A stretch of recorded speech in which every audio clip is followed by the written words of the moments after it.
Greetings, this is Obi-Wan Kenobi, and I have drifted into the Underworld. The Star Wars Underworld. I have a bad feeling about this. Here we go. We must go to the lower levels. The Underworld. You've taken your first step into a larger world. You're after something. Ben. Since I've started the Underworld, I've met so many great friends. Chris. I grew up in the 1990s, and mall packaging is nostalgic for me. Dominic. What I love most about Star Wars is that it's fun, and it's all-round good times. So, this is where the fun begins. May the Force be with us. This thing really moves! Whoa! I like this! I can't believe you came all this way to see me. Why am I not in the intro? I gotta come up with a snappy line. What's up, Star Wars fans, and welcome back to another episode of the Star Wars Underworld Podcast. We are your source for the latest breaking Star Wars news, reviews, and discussion each and every week. And this week, we're going to talk about the latest episode of the Clone Wars Children of the Force. I mean, the latest 2 episodes of the Bad Batch, Identity Crisis, and Point of No Return. And of course, we're going to be breaking down that amazing new trailer for Tales of the Empire that just came out a few hours before the recording of this show. Plus, we're going to be diving into all of your fantastic questions and another classic segment of hashtag Ask the SWU. All this and much, much more on this episode of the Star Wars Underworld Podcast. My name is Chris, and joining me, it's my good friend, Mr. Dominic Jones. Hello, Chris. Hello, Ben. Hello, Hannah. Hello, everybody. Yes, I'd like to begin this episode by giving my thanks to the Star Wars trailer gods for not just dropping this trailer for a week that I'm actually here, but also dropping it on a Thursday trailer. We actually get to be like among the first ones to talk about it. There's nothing worse in my mind than a Friday trailer drop, because then we just sit here for like 6 days going, oh, we'll talk about it when we talk about it. And by the time we talk about it, nobody cares anymore because they already moved on to the next things. The news cycle moves so fast. But yeah, very excited to talk about Tales of the Empire. Did not have that on my bingo card as the next one up, but very excited to see it. And of course, breaking down these 2 Bad Batch episodes. It's going to be a great show. Heck yes. Also joining us, it's Ben Hart, the Star Wars guy. How's it going, everybody? Yeah, it's for me, it's been a hell of a emotional roller coaster because I watched those 2 Bad Batch episodes and I was like genuinely put in a state of depression after those episodes. I was just like, the whole day I was like, my week was going pretty good and now I don't feel so good. Why is that? Oh, by the way, I watched those really depressing Bad Batch episodes that brought me down a lot. And then today we get the emotional high of this. All I'm saying is, Lucasfilm, stop playing with my emotions now. Come on, this ain't right. Oh my goodness, oh my goodness, oh my goodness. Also joining us, it is Ray from the Hannah side. It's literal Barris. It's literally Barrisoffy, guys. Literally. Oh, yeah. My word. Literally. This is insane. It only took 700 fake outs for everybody's like, I swear to God, that character's Barris. I swear that's Barris. And then, oh no, they're just green smoke in a suit. So there you go. Oh, no. Maybe Barris will end up being just green smoke. It's all a dream. Oh yeah, it's all a dream. God. But yeah, can't wait to get into everything. Like Ben said, I think the whiplash of this week has been intense. Some heavy, like serious stuff in Bad Batch to this just thrilling trailer this morning.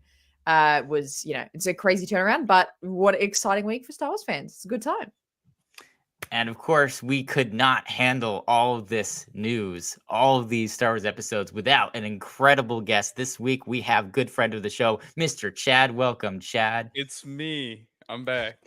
He's back. I'm back. Misa back. And I knew we were gonna get an awesome show announcement following these 2 very depressing episodes. I planned this out months in advance. Ben didn't know I was playing like 40 chess over here.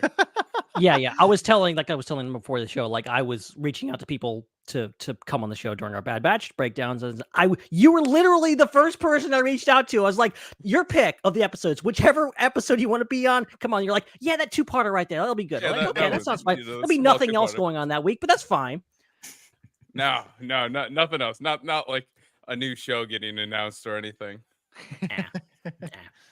Is this the closest we've gone, like, between a show being announced and the show premiering? It like, it rivals Bad Batch. Bad Batch was a month. Just over a month, I think. It was No, like like that match was like a year out. No, like, we it was like Bad Batch for like yeah, like oh wait, No, I sorry. mean, like, Sorry, the I'm season thinking, two? I'm Yeah, thinking season three? trailer and I'm not show. talking. I'm not talking about trailers or seasons. My I bad. mean the announcement Sorry, of the yes. show. Actual show, Gotcha. yeah. The show itself. yeah, I think Like- it's got to be. it's Yeah. gotta be. Because Yeah. what Yeah. Tales of the Jedi also probably wasn't much lead time either. No, we No. knew about it in Celebration, and it Oh came out yeah. So that would like 6 that- months that- later or something. Like Yeah. So I think that We would all be the watched the shortest. first episode together in Yeah, Anaheim I at did. Celebration, and then had to Yeah, wait we did. like 6 months for the second. I think you it know was what, I'm literally tripping. us five. it and was maybe us Jesse. tripping. I wasn't there. Yeah. They I didn't see it. Right. delayed it. I forgot that they delayed it because it was going to come out earlier. And Yes. Then Yeah, they decided okay. a random Andor Yes. episode Yes. when they should. because we were premiere as hearing well. rumors about it. Yeah. Oh, yeah. Yeah. So Tales of the Jedi, for people that don't remember, it leaked because the logo Yes. was on the side of the Oh, box yes. that the Lucasfilm Yes. Christmas present I for that remember. year. Yes, that's what And, I was thinking of. Yeah, there was like Yeah. a list. It Oh. showed like the Mandalorian, Yeah. the Book of Boba Fett, like all of these things that were Lucasfilm projects that were coming out in the next year. And there's just this random Tales of the Jedi thing. And we're like, well, that's interesting that they would, amongst all this new stuff, shout out that comic book series from the Yeah. 90s. That seems Yeah. odd. What do you got there? What are you doing there? Yeah. What are you doing over there? Oh, nothing. It's a little thing. Also, did they really think the Christmas gift wasn't going to wind up online? Like, you know, Apparently not. Yeah. Yeah, So true. exactly. Well, that's why I think it was planned to be released earlier. Like I think they knew what they were doing, and they thought there was going to be a trailer or something, and then it just didn't happen. Something happened to slow down the production because I think they wanted it to come out a lot earlier than it ended up coming out. If I and remember instead, like correctly. Hannah said, they just were like, you know what? That week that Andor episode comes out, You know what, random? that one. Let's- But that- Yeah, have that would've everything been- at that once. could not have been the original plan. That doesn't make any sense. I think it was delayed. And Well, they're they just like, did we that gotta with put it Bad out. Batch in Mando last year, so Yeah. Yeah. Oh man. Well, we should talk about Tales of the Empire. We should break down the trailer. But Chris, first plug some stuff. If you're watching on YouTube, punch that subscribe button, Chewy. If you're watching live, you can super chat with us, and you can also become a channel member at any point to support the show. Also, if you were listening to the show on your favorite podcast app, Google Play actually is Yeah, I about was to gonna be say. no more. It Yeah, is we have to now take that down. YouTube podcast music, YouTube music podcast, something like that. Dang. I want to say now. Yeah, So if you're that's- listening, that's a great Rip. name. yeah, if you're listening on YouTube Music, the YouTube Music app, yes. you can also subscribe over there, which would be really, really fantastic, and leave a review anywhere that lets you. Make sure you check out our Discord. Link is in the description, show notes, all the text by this episode, wherever it is. We've got game nights, we've got watch parties, we've got lots of awesome stuff over there. And I can confirm, or maybe Joel will kill me. I don't know. Who cares? I believe I can confirm that next week we will be watching American Graffiti Oh. because apparently it's on Netflix now. So we're gonna Oh, christen really? it by watching it. Oh. We're gonna- I just went through this whole thing trying to figure out how that fits in the Star Wars timeline. And I'm like, oh, wait a minute, this is a different thing. wait a second. They're also Tales of watching. the American Graffiti. I know. I'm like, wait a minute. Where does that fit in the Star Wars breaking timeline? news trailer. No. Strictly speaking, that should be like one of the furthest points in the timeline because that was in the 70s and everything since the 70s Right. says Star Wars is a long time ago in the Yeah. galaxy far, far away. Yeah, So that's really, the last it moment. should be the I last feel like thing. that. And Should be, obviously like after. a young Han Solo time travels into the future Yeah. and then ends up in our galaxy. I mean, Yeah. next Yeah, month yeah, when yeah. they surprise announce Tales of the Smugglers, that's what's going to happen. Is that we're going to find out how Okay. Han went forward in time so very Yes. much. Because Yes. why not? Yes, and that will also finally solve those questions about Indiana Jones and how that fits, and maybe we finally will get confirmation about the dreams of Han Solo and Carbonite theory. Which Exactly. will be very nice. The whole Harrison Ford verse. Looking forward to it.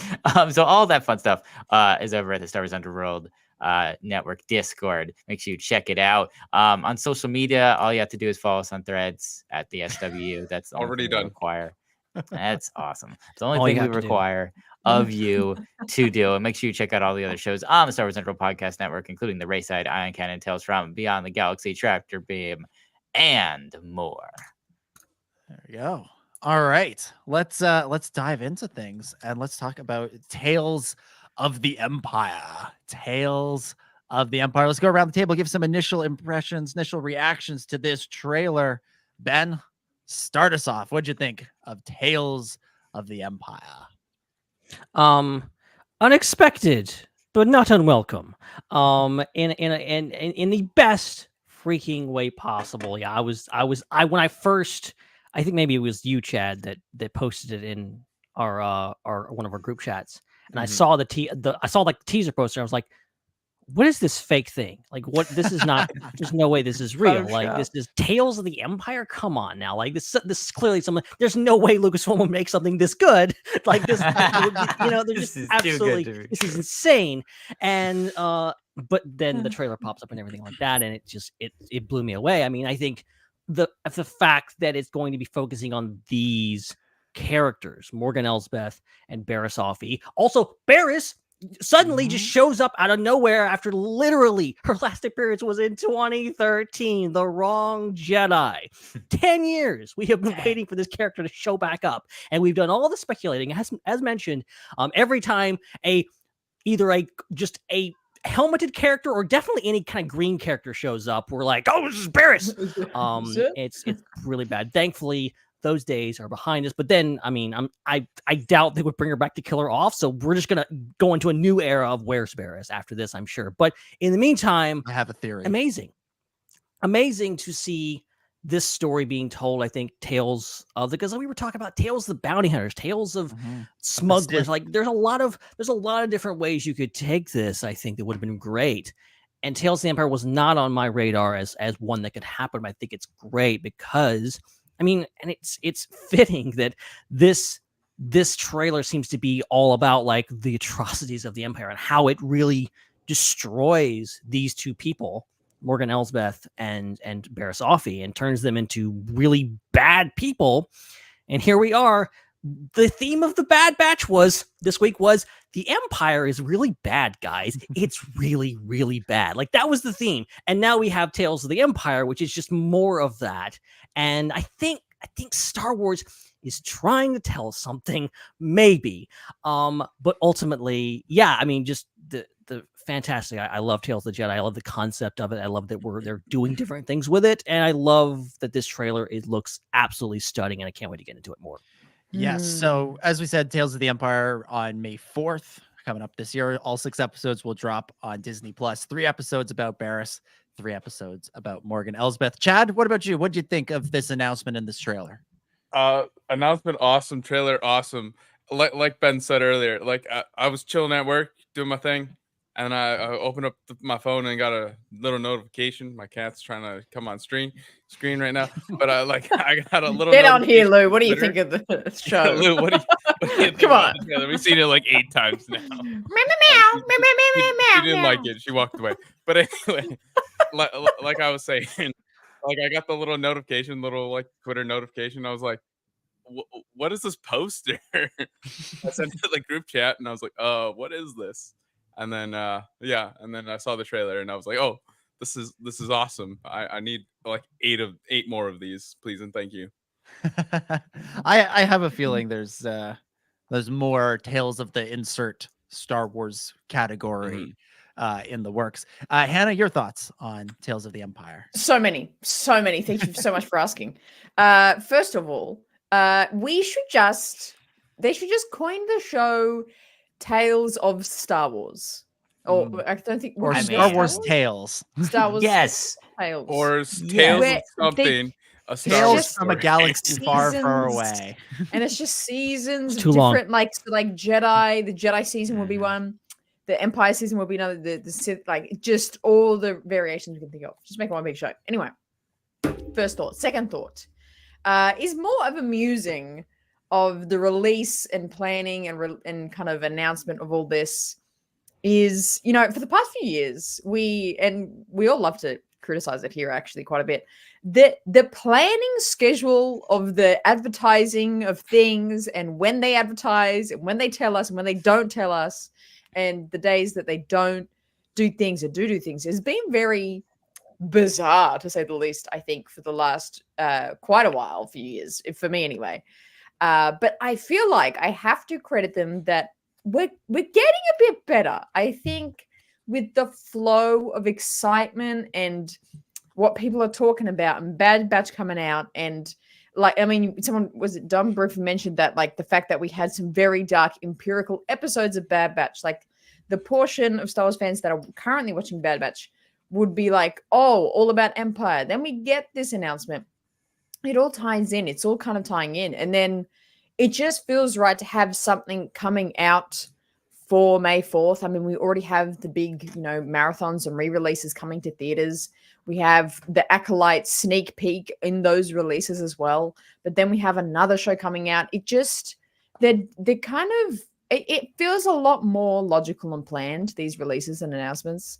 And that feels really good. And I'm really happy with it. I think it's a good time. I can't remember, were we on air or off air talking about this? I don't even remember. But the timing, the timing of it, I think we're on air. This was live, right? Yeah.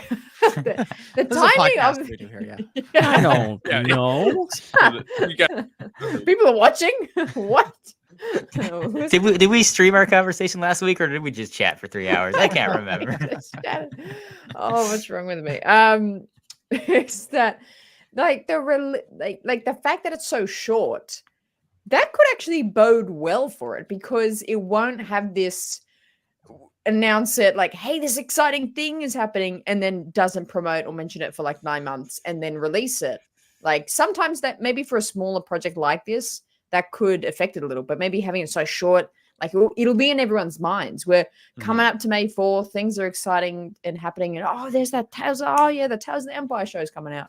I don't know, that's just a little musing of just everything around it. But the actual trailer itself, phenomenal, thrilling, exciting, everything cool happened in it. Wow. Yeah. And look, this is this season following a great precedent, following great footsteps on last year's May 4th release, Star Wars Visions Volume 2. Mm-hmm. Animation likes to dominate the May 4th releases, and honest to God, Visions Volume 2 was so good that I expect great things from Tales of the Empire. Chris, over to you. Your thoughts. So we're getting really close to my dream scenario here, which is awesome, and that's what I thought. Aura Singh, Tales of Aura Singh. Yes, that's we're one step Tales of closer Aura to Singh that. and Quinlan Voss. We're almost there. No, I was like playing RuneScape with someone when this announcement dropped, and so I wasn't paying attention to all the DMs I was getting from people. But I did, while I was waiting for things to load in the video game, was scrolling through my Facebook feed a little bit, just out of habit.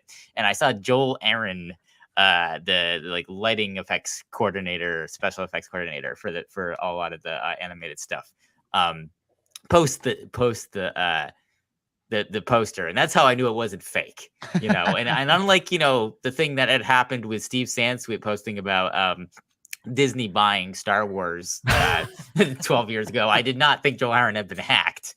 But and I saw that, I'm like, yes, this is amazing. And then I realized, oh, there's a trailer, it's not just a poster. And then I watched that, and oh my gosh, absolutely incredible. Yeah, I agree with you guys. Like, I feel like it should just be an ongoing series, but I think it kind of is. It's like the Tales anthology. Each season is called Tales of this or Tales of that. That's kind of what it is at this point.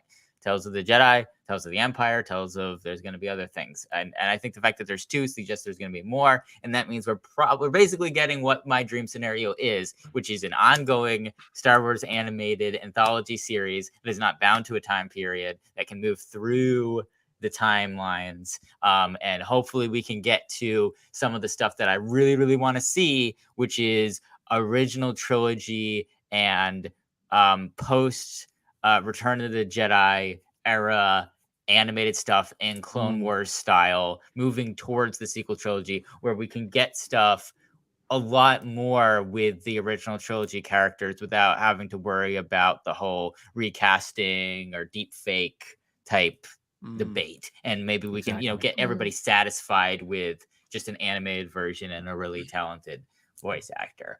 And so, yeah, this looks incredible. I'll of course talk about my opinions on the specific content of the trailer as we cover it.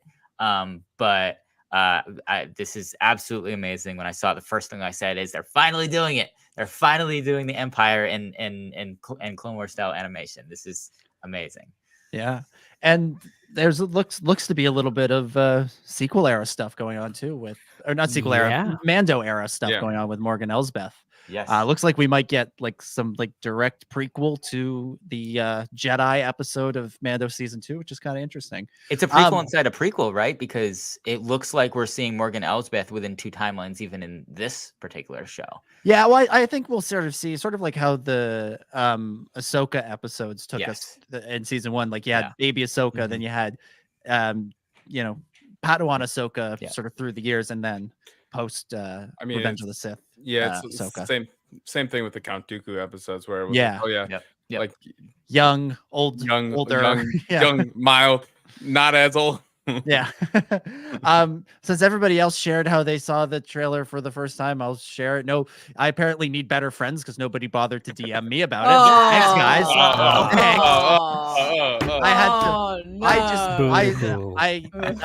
I decided I needed to walk away from my desk at work for a little while, and I just opened up Instagram and saw the video start playing, and I didn't even clock what was going on. I just saw the subtitle that said Thrawn : something. I'm like, huh, interesting. Is this like a supercut of some stuff from Ahsoka? This is interesting. And then I'm like, no, that's new dialogue. Oh my god, this is a trailer for Mando and Grogu. This is amazing. How are they doing this? This is so cool. Tales of the Morse Tales stories has been on my radar for quite some time. It's something I've been expecting to see. But Tales of the Empire came out of nowhere, and to just start with Thrawn, I thought was really interesting, really exciting. But what sort of stands out to me is that you have sort of the Morgan Elsbeth story, which feels very current. Feels very tied in with a lot of stuff that we just saw with the Ahsoka series. There's Thrawn in there. It feels like all of these stories are building, they're filling out the backstory of some of the stuff that's going on in the Mandoverse. And then you have the Barriss thing, which feels like just pure unadulterated fan service in the best possible way. I'm not saying that as a criticism. And it's like that almost feels like this has to be setting up something new. And it just made me wonder, we ended last week on the Bad Batch with Ventress, and there's this sort of implication that Ventress could be out there and an Omega could be trained as a Jedi perhaps. And I'm like, are we setting up our villain for the eventual Ventress Omega train as Jedi? Oh, and have nice. The Inquisitor. Cool. I'm making stuff up whole cloth here, but I did have that thought that perhaps this is something that could be. But let's talk about the choice. Hold up, hear me out. Yeah. Hidden Path show. Oh, Barriss is the bad guy. All right. Yes. I like it. Yeah. I like it, Chad. So yes. Yeah, I'm liking this. Let's talk about the choice of the characters that we're going with. Season 1 or Tales of the Jedi was Ahsoka and Dooku. Obviously, Ahsoka being Dave Filoni's character. Dave can't do a show without Ahsoka. And then Dooku kind of was the off the board one. I'm gonna say both of these characters. If you said we're making Tales of the Empire, who are the characters you're gonna pick? I don't know many people that would have had one or both of these characters on their picks. I think you would have been thinking, Tarkin and Vader, or something along those lines. And yet here we are with these two choices. And I feel like it's been a very well received choice. Hannah, let's go to you. What do you think of these two as the pick? Yeah, I think you're right on the money there. I think I wouldn't have called these characters, definitely not. But they make sense, in the kind of era of what kind of stories we're telling at the moment with Star Wars. They fit. The Barriss one, less so. But from a deep Star Wars fan perspective, I think a lot of people have often questioned what happened to Barriss. And like what we mentioned, every show, everyone's like, is that background character Barriss Offee? It just is everyone's looking for. And so it kind of makes sense for those deep fans. And then with Morgan Elsbeth, again, I think just that's a good choice. That's a good choice. That's a character that we've gotten fairly new in Star Wars for the past few years, appearing in Mando, and then obviously having a lot bigger presence through Ahsoka. It makes sense. It definitely makes sense. And if I feel like because it is of Empire, it does leave open room for if they were to do a Tales of the Sith to explore the Balin and Shin kind of characters more, like, because you could argue that they would be very interesting characters to have, but obviously they don't really fit in the Empire context. So yeah, for Empire, interesting choices, but they make sense, and I don't think we'll be short of interest. I think it's going to be a really interesting kind of for Morgan, it's the backstory. For Barriss, it's the forestory. It's the future of what happened to her, which I think both just have so many questions around them. We want to see Dathomir, we want to see Morgan, how she was a Night Sister, and we want to see Barriss freaking trained by the Grand Inquisitor. So it's both are great choices so far. Mm-hmm. You mentioned something interesting there about like seeing Morgan Elsbeth as a Night Sister. Like that's something that's when they said this character is a Night Sister. At first, I was like, oh, that's some interesting like visual dictionary, like hand wave. Let's just create a backstory for the character. And then they, did a better job of incorporating that into Ahsoka, like making that part of the story. But she doesn't, up until the very last episode, she doesn't act or look like the Night Sisters that we'd seen up until this point. And what's really exciting in the trailer is getting these looks at her as a Night Sister on Dathomir. It looks like we'll see some flashbacks or some visions back to that episode from Clone Wars. I think, Ben, is it called Massacre? I'm turning to you because you're the... Yes, that is. Yeah, it looks Dan Grievous' favorite episode of Clone Wars ever. Looks like we'll see that. I mean, we see General Grievous right in there. Ben, what do you think about returning to that moment in time in Star Wars? Well, it is interesting that moment has had a watershed kind of effect on so many other projects. Not only, I mean, come on, we went from there to kind of seeing how Ventress' story played out, not just recently in Bad Batch, but in Dark Disciple and all that, and Ventress being such a big character. Talzin continuing to go on, them going to Dathomir in Rebels, in Jedi Fallen Order, and then fast forwarding to the now future of just like, okay, now we've been to the ancient homeworld of the Dathomiri in Ahsoka, getting all that lore, and now coming back to this and having this moment of like, the Night Sisters are gone. Oh no, they're not. But like going back, and I'm sure Filoni will do some little bit of retconning, a little bit of hand waving in regards to like understanding that no, not every single Night Sister that day died at the hands of General Grievous, and we're going to see maybe some different perspectives on that really brutal time. I mean, that's the name of the episode's Massacre, and it is that. It is that very much that. It's one of the darkest episodes, both figuratively and literally, in the Clone Wars' history. And going back to it, I think it's going to be really interesting. And it's not even just for Morgan Elsbeth. Like that episode also had big ripples into the Jedi games, the Jedi Fallen Order, and Survivor with another Night Sister Survivor character there. I'm gonna say, I think with Morgan Elsbeth, I think we can kind of guess at what the episodes are going to be based on the trailer. It looks like there's going to be an episode that takes us back to Dathomir, takes us back to that night, that battle.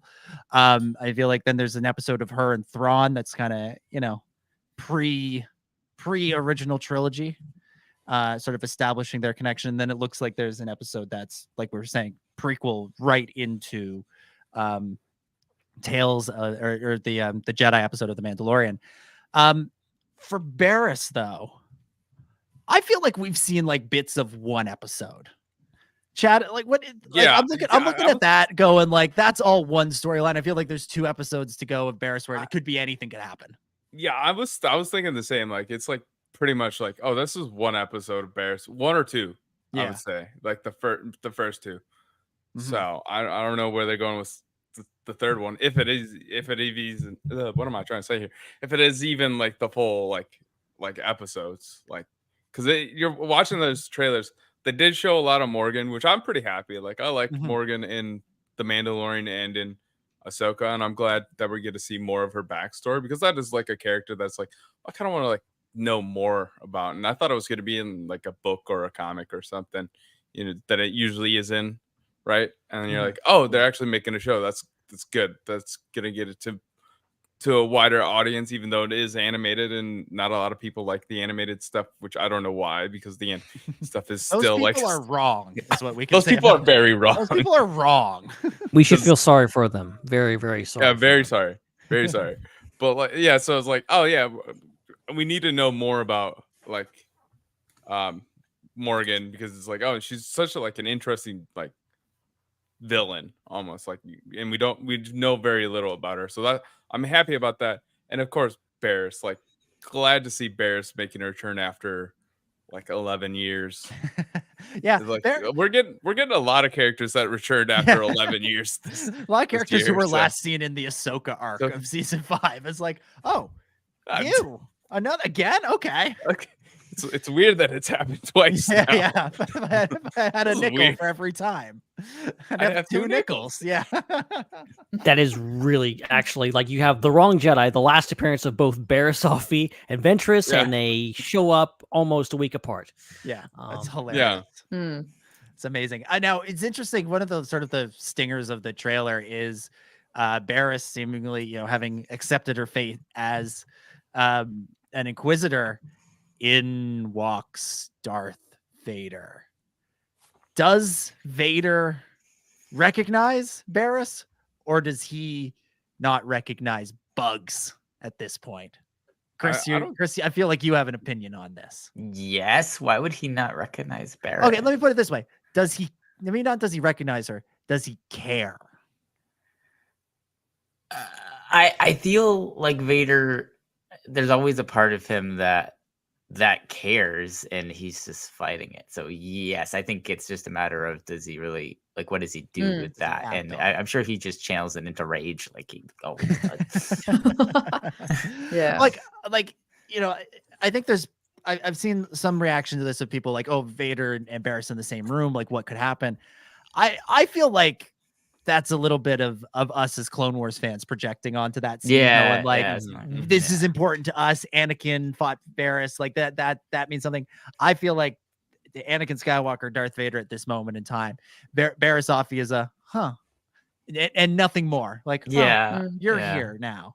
I don't think he's going to look to her and say, you, unless really, Maybe even acknowledge her. Unless this is all setting up the unseen third episode about Barriss on the instructions of Darth Vader seeking out proof of the death or life of Ahsoka Tano. I can see that. Because one of the Inquisitors in one of those shots is that dude that Ahsoka kills in the third episode, the final episode of Tales of the Jedi. And if that guy goes down and Vader hears about it, he might go, hey, wait a minute. That sounds like someone I used to know. He would say it that way, too. He's like, hey, wait a minute. Something's fishy around here. Yeah, what's going on? And might dispatch someone who knows a thing or two about Ahsoka to track her down, which would then create this interesting crossover between the two shows. That's the weird thing about this, is that we had Tales of the Jedi with Ahsoka. Now we have this show, which seems to be Ahsoka less. But I've always felt like, back when the seventh sister is actually Barriss during Rebels season 2, of like there's unfinished business there. That Ahsoka. Barriss screwed her over so bad. In and of itself, you could say Barriss saved Ahsoka's life because she got her out of the Jedi and got her out of the situation, which she would have maybe ended worse than it did. But like Barriss betrayed her so bad, and like there's unfinished business there that I think would be really great to see. I mean, their friendship is a big part of Clone Wars through not just that last arc, but several episodes before that. So, like, if Ahsoka's not in this or even mentioned, that's gonna be weird. All right. You want me to build up your expectations really high for it not to be Do meant? it. Go for it. Do it. In one of the Barriss crossovers, we will get some acknowledgement, and the acknowledgement we'll get is either Vader takes Barriss on this mission. Oh no, actually that'd be too early. In some formal way, and for some reason, we get to see Vader on a ship with a bunch of stormtroopers, might I add snowtroopers, on the way to the scene that we get in the finale of Clone Wars season 7, where he arrives and picks up her saber. That's And good. we get to see the kind of the before, and then it's kind of like, oh, this is where that scene in Clone Wars would have sit, and then we would have seen Vader come back to like the Inquisitorius and be like, okay, let's crack down, and that's triggered something in him. But we get to see some sort of acknowledgement, direct link to that scene in Clone Wars. That would be cool. The only like downfall or like plot hole I see about this is that they're Imperial stormtroopers. Like they're what we know as stormtroopers, and they're not the TK trooper look. But Like Bad But Batch. the timing of it is I would think that takes place like, I mean, granted they can do it like a massive time jump, and they'll do it in the Morgan episodes. They've done it before. Right. Yeah. This So, is like, that unseen third episode that we're making up. Yeah. We're hyping ourselves up. That we've just to be invented. nothing. Great episode for Little nothing, did we know we saw more of the episodes from Barriss than we did of Morgan in this trailer. We're just gonna be going, how interesting. They all just kind of are the same. I mean, and we also can't ignore the elephant in the room, the other Mirialan in the form of Luminara Unduli, her former master, who I also feel like I thought was just like, oh, you're having this whole story arc of Barriss turning evil and turning against the Jedi and bombing the Jedi Temple, and Luminara is nowhere to be found. She's not even at the trial. She's just peaced like, out. She's just nah. gone. Okay. Like Not my practice. another character with unfinished business with Barriss, and I think, I don't know, maybe Barriss's first mission as an Inquisitor is, oh, we've located your former master. Interesting. Yeah, I mean that would, there's some strong Rebels connections in the Barriss stuff. We haven't mentioned the Grand Inquisitor making his return, voiced once again by Jason Isaacs. Like, we're going back to Rebels voice casting. I wondered for a second, would they go Isaacs or would they go Friend? And they went Isaacs, which again just makes me wonder why he didn't do the Obi-Wan show. Play him. Why didn't do the live action? They could have gone Friend or Malfoy, but they went Malfoy. There's a lot of questions I have about that show. So yeah, but he was the Malfoy dad. Oh man, That's right. That was him. way. Oh my No god! Are way. you serious? Are you just now realizing? That is so random. How cool. I'm you just watching those movies for the first time, and I have no idea which one that one is. That's so good. I'm like Hannah with anything else. He's the guy with the long blonde hair. The long one. Okay. Long blonde hair, yeah. But we also see Barriss in like kind of that same prison uniform that Luminara is in Rebels. So maybe there's something going on there. Something to be said. The final test has to be, she has to kill her master. Have we said this? Did I just black out? Did someone say this? No. We've been assuming the final test is Ahsoka, but yeah. I think she's got to kill Luminara. That makes sense. And that's why the weird like ghost thing in Rebels is like Luminara in that like her final outfit, perhaps. That makes sense. I like it. Boom. I like it. Yeah. Interesting stuff. Any other standout elements of the trailer? Because we do have a lot to get to. Grievous. We're seeing Grievous again. Yes. That's really awesome. That's been a while. Looking good. While. Yeah. We've got some eye drops, man. Gas man back. Just we got man. big big Inquisitor connections here. I mean, I'm not going to remember all their names or all their numbers because why would I? But like we got the one, the female one from Obi-Wan. Wait. We've got Seven. Merrick from Ahsoka. We've got the spiky dude Clancy Brown one from Tales of the Jedi. We've got, of course, Grand Inquisitor from Rebels. All the Inquisitors, like I'm basically just expecting Trilla to show up, and they'll just make the trifecta. Where's Reva? Put Reva in there too. Well, you say that. Well, maybe I'll bring something up later about that. Freaking! We also have our second opportunity in like a year to see once again the helicopter lightsaber in action. The saber's there. Yes. Let's see it. That was my biggest disappointment about the Ahsoka series. Me too. You didn't give us the helicopter lightsaber. You had a dude. He had the It was saber. almost a 10. That's why it's a 9 out of 10. Exactly. No, exactly. I think that would have actually ruined it for me. That would have made it an 11 Who are out of you, 10, Ben? actually. Do you feel joy? Who are ever? you? You don't We're tell supposed to be on me the fun, same Ben. page about Ben these doesn't things. like fun. I know. Ben you doesn't like always fun. agree. You heard it here, folks. You turned her against me. But speaking of Reva, someone on our Twitter, there's actually several people that because like someone was like, oh, there's a Jedi fighting the fifth sister or whatever her name is. Like what's going on there? Who is she fighting? There's a Jedi there's a black woman with braidy hair, got a blue lightsaber. She's fighting an Inquisitor. And like, who is that person? And people were like, could that be Reva? Interesting. When is this in the trailer? This is, let me see. This is go back to You have tweet. a screenshot. There is it's at 1:30 1:30 in the trailer. There's if you go on our Twitter to scroll down, there's a GIF of it that I made. And it's into the Twitter. Interesting. Yeah, that would be cool. That would be cool. I mean, Reva's what we know from Obi-Wan is Reva's real young in Order 66. Well, okay, and see, people were also pointing out that that doesn't make sense because she was a kid and seemingly she was taken from that point, turned an Inquisitor. But I'm thinking we don't know that per se. She could have gone on the run for a while, and maybe this is in part, maybe part of her origin story that the Inquisitors catch up with her later on, maybe 5-10 years later. Okay. We know there's a lot of timeline jumping in this show, so Yeah. obviously. So the show likes to bounce around. Okay, interesting. Any other standout points from the trailer?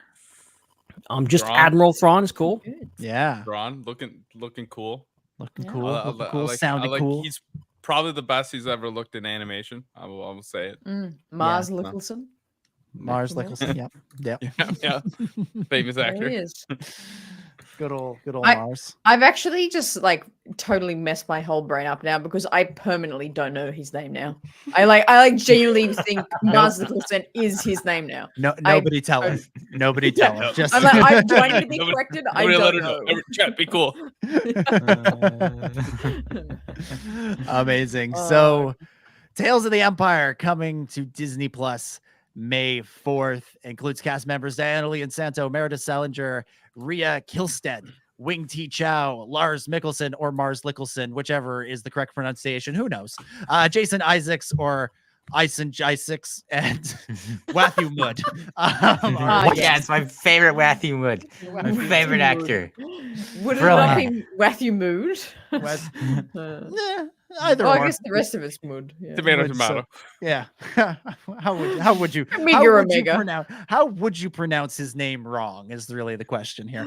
And yeah, look forward to breaking this down. Of course, yeah, Bad Batch wraps up on May 1st. So there'll be a long 3-day wait. We until- can't cancel the show yet. Damn it. That's the only point. They're just trying to keep us from going out there. keeping it That's all they care about. The second we don't have a week something on, we're just quitting permanently. Just die.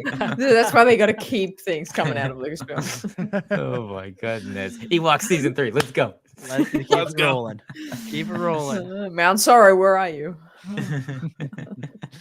All right, let's talk about the Bad Batch. Let's shift gears to talk about these 2 episodes of Bad Batch. Season 3, episode 10, Identity Crisis, written by Amanda Rose Munoz. Now I'm struggling with names. And directed by Saul Ruiz. And then season 3, episode 11, Point of No Return, directed by Nate Villanueva and written by Amanda Rose Munoz. Chad, we haven't really had a chance to check in with you on the Bad Batch in general. What have you thought of season 3 so far? What are your initial impressions on these 2 episodes? I'm loving season 3. I love Bad Batch. I did a rewatch just prior to season 3 coming out. So like, I love the Bad Batch. They're my guys. They're my dudes and my little girl. So I'm loving this show. And then season 3 is like awesome. I think there's been a few misses, but most of the episodes. Threes in season. Sorry, I'm so sorry. Again, this is why I can't. It's threes. It's too chaotic, but I know I'm loving this series. So. Amazing. Hannah, over to you. What'd you think of these 2 episodes? Yeah. Whew, boy. You know. Well, hang on. I've just made sounds. Sorry. I mean, that about sums it up if you wanted to. Yeah. Well, yeah. It is an audio podcast as well, so you can make sounds. I'll just make onomatopoeia for my review. Just suddenly turned into one of the Lego video games, the old Lego video games.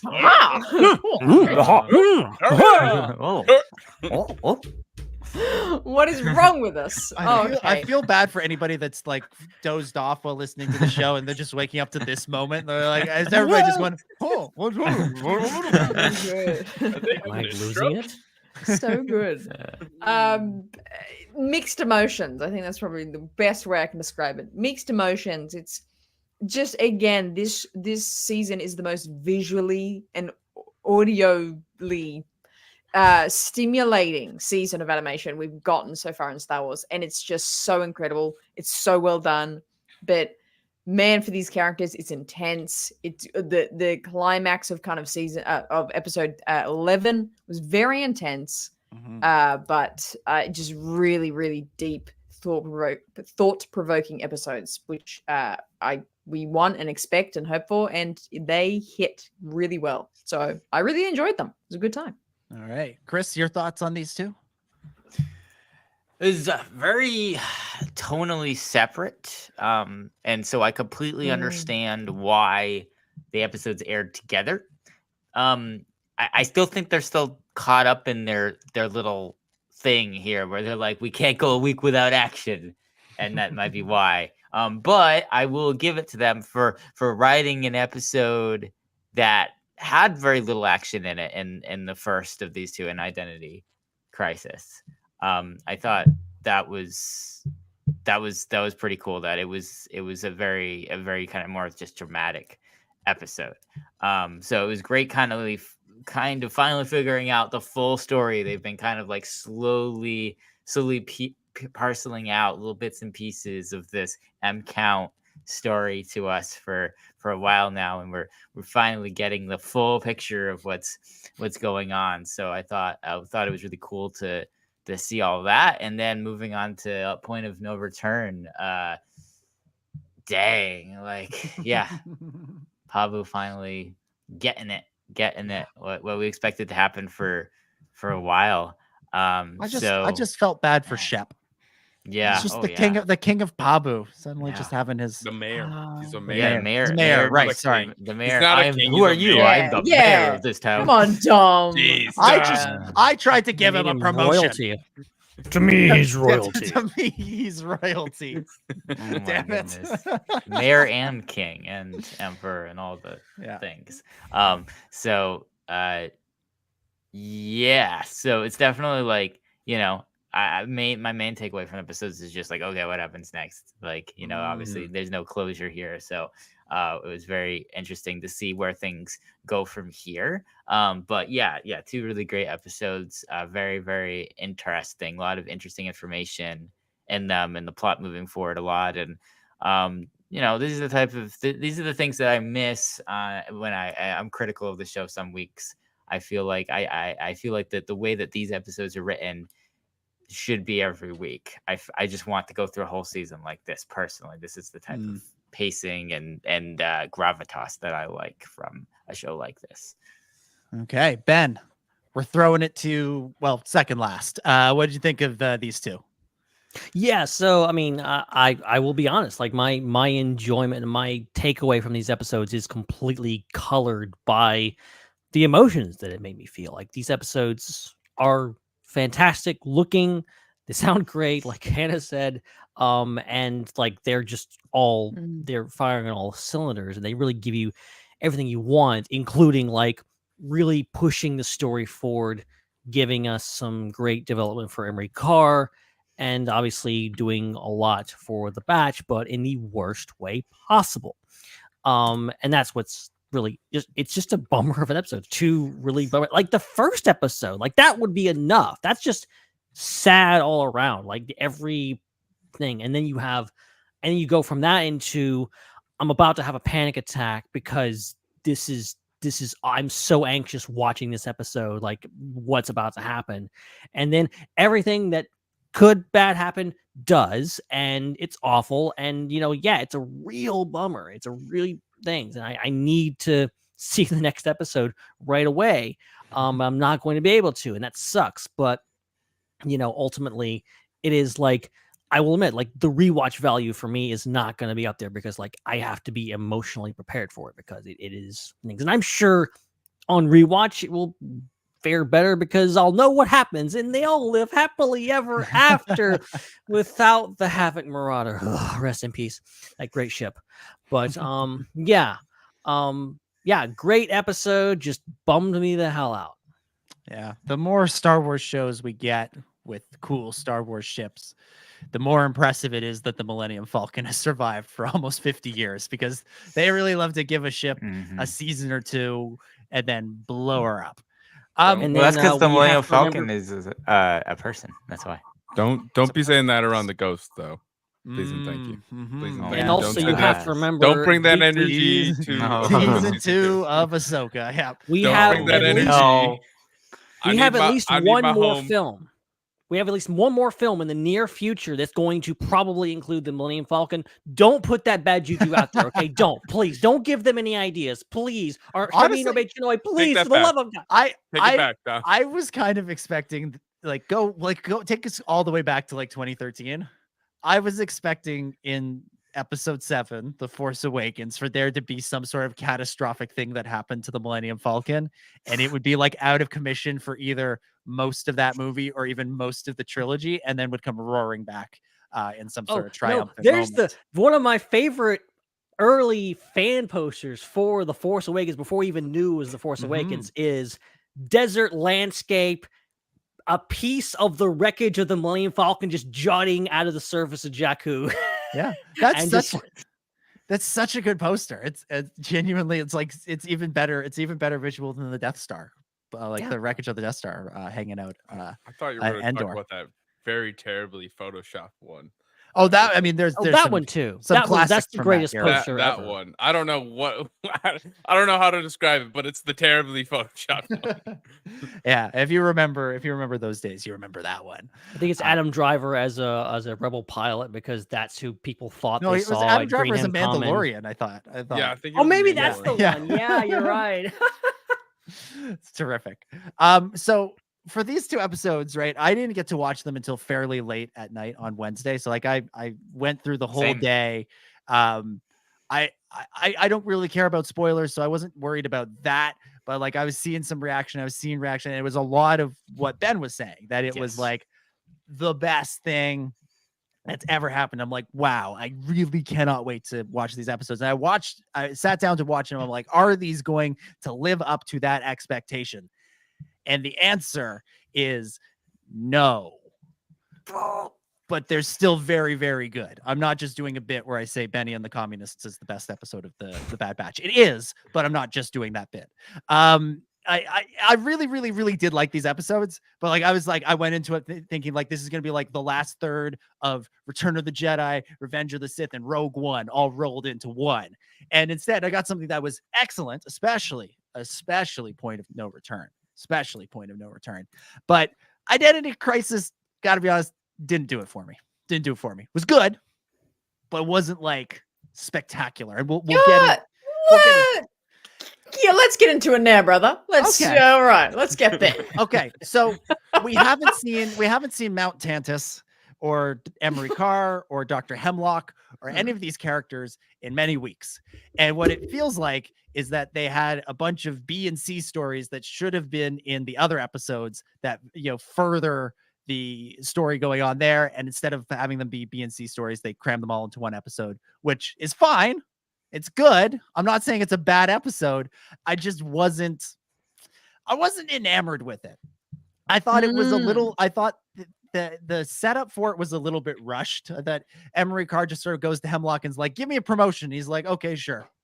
I'm like, this is like the most top secret of top secret operations in the entire empire. I feel like the certification process for being in charge of it has to be a little bit more than, yeah. Why not? Let's give Emery Carr a go at it. And then, Cad Bane hunting down 4 sensitive children, seeing that done well in this episode, but seen that before, nothing particularly stunning or spectacular. And even like the stuff with Emery, like I'm interested in it. I'm interested to see it where it goes, but it's just sort of a repeat of her arc with Omega in the first episode. Of her like being sort of like hard ass, like, no, Omega, you can't leave your room. You can't play with your straw version of Lula. Thank you. I nearly said Lola. I'm like, no, that's Leia's droid. You can't play with straw Lula. It's Lola. It was an android. You can't play with your straw version of that. Oh, actually, you know what? I'm gonna secretly give it to you. That's basically the entirety of this episode is what she did with Omega in episodes 1. I mean, she was holding on to it though, like after Omega left. Yeah, which is interesting. Again, I'm not saying this episode is bad or it has no value. I'm just saying it wasn't like it doesn't even come close to cracking the top 5. If you are saying all this with such gusto, my friend, you should, in theory, then absolutely not like anything about Andor. You should hate Andor. Oh, yes. You were saying yes. Them fight words. Explain. Yes. Explain. This is a good point. You know what? I make statements before thinking about them thoroughly. So let me explain. Whoops. What Hannah's saying is that when she watched this episode the first time, she did not like it and she thought it wasn't Star Wars, but then she watched it again and she's like, there we go. That is what she's saying. No, because the episode is this like ethical drama. This moral questioning of what are we doing here? I'm not saying it's not good. I'm just saying it could, like, it wasn't as good as I would want that story to be. Which, fair enough. You like the Benny episode, so we clearly have different tastes. So the one thing I do find interesting is your comment about the way they've told this information of it not being a through line and it being like we've just kind of lumped together. Yeah, which is an interesting take, but to me, I think it takes that benefit because it's like if like once every week we just got like Hemlock's gonna go to the basement now. Do you want to come? And then we don't like see that in that episode, and then we see the next week it's like now we're walking into the basement. Do you want to see what's inside? Forget about it. Next week we'll show you what's inside. Next week there's kids in. Like I don't know if that would. I mean, like think about it. Like if every episode this season between when they left Tantus till now was 2 to 5 minutes longer, and you would cut away to Tantus and you would check back in, and one scene could be, Emery saying to Hemlock, like, put me in charge, trust me, let me be the person. And he goes, okay. And then the next episode, and then it ends with him taking her down there and showing, oh, look, the kids. And then the next episode is her like starting to interact with the kids, having that like strange back and forth where she is not sure, is she supposed to like be friendly and like motherly and parent them, or she's just supposed to be like a cold scientist, and then having her go talk to Nala Se about it. And then another episode has one of the kids try and escape, or another episode is as a new kid arrive.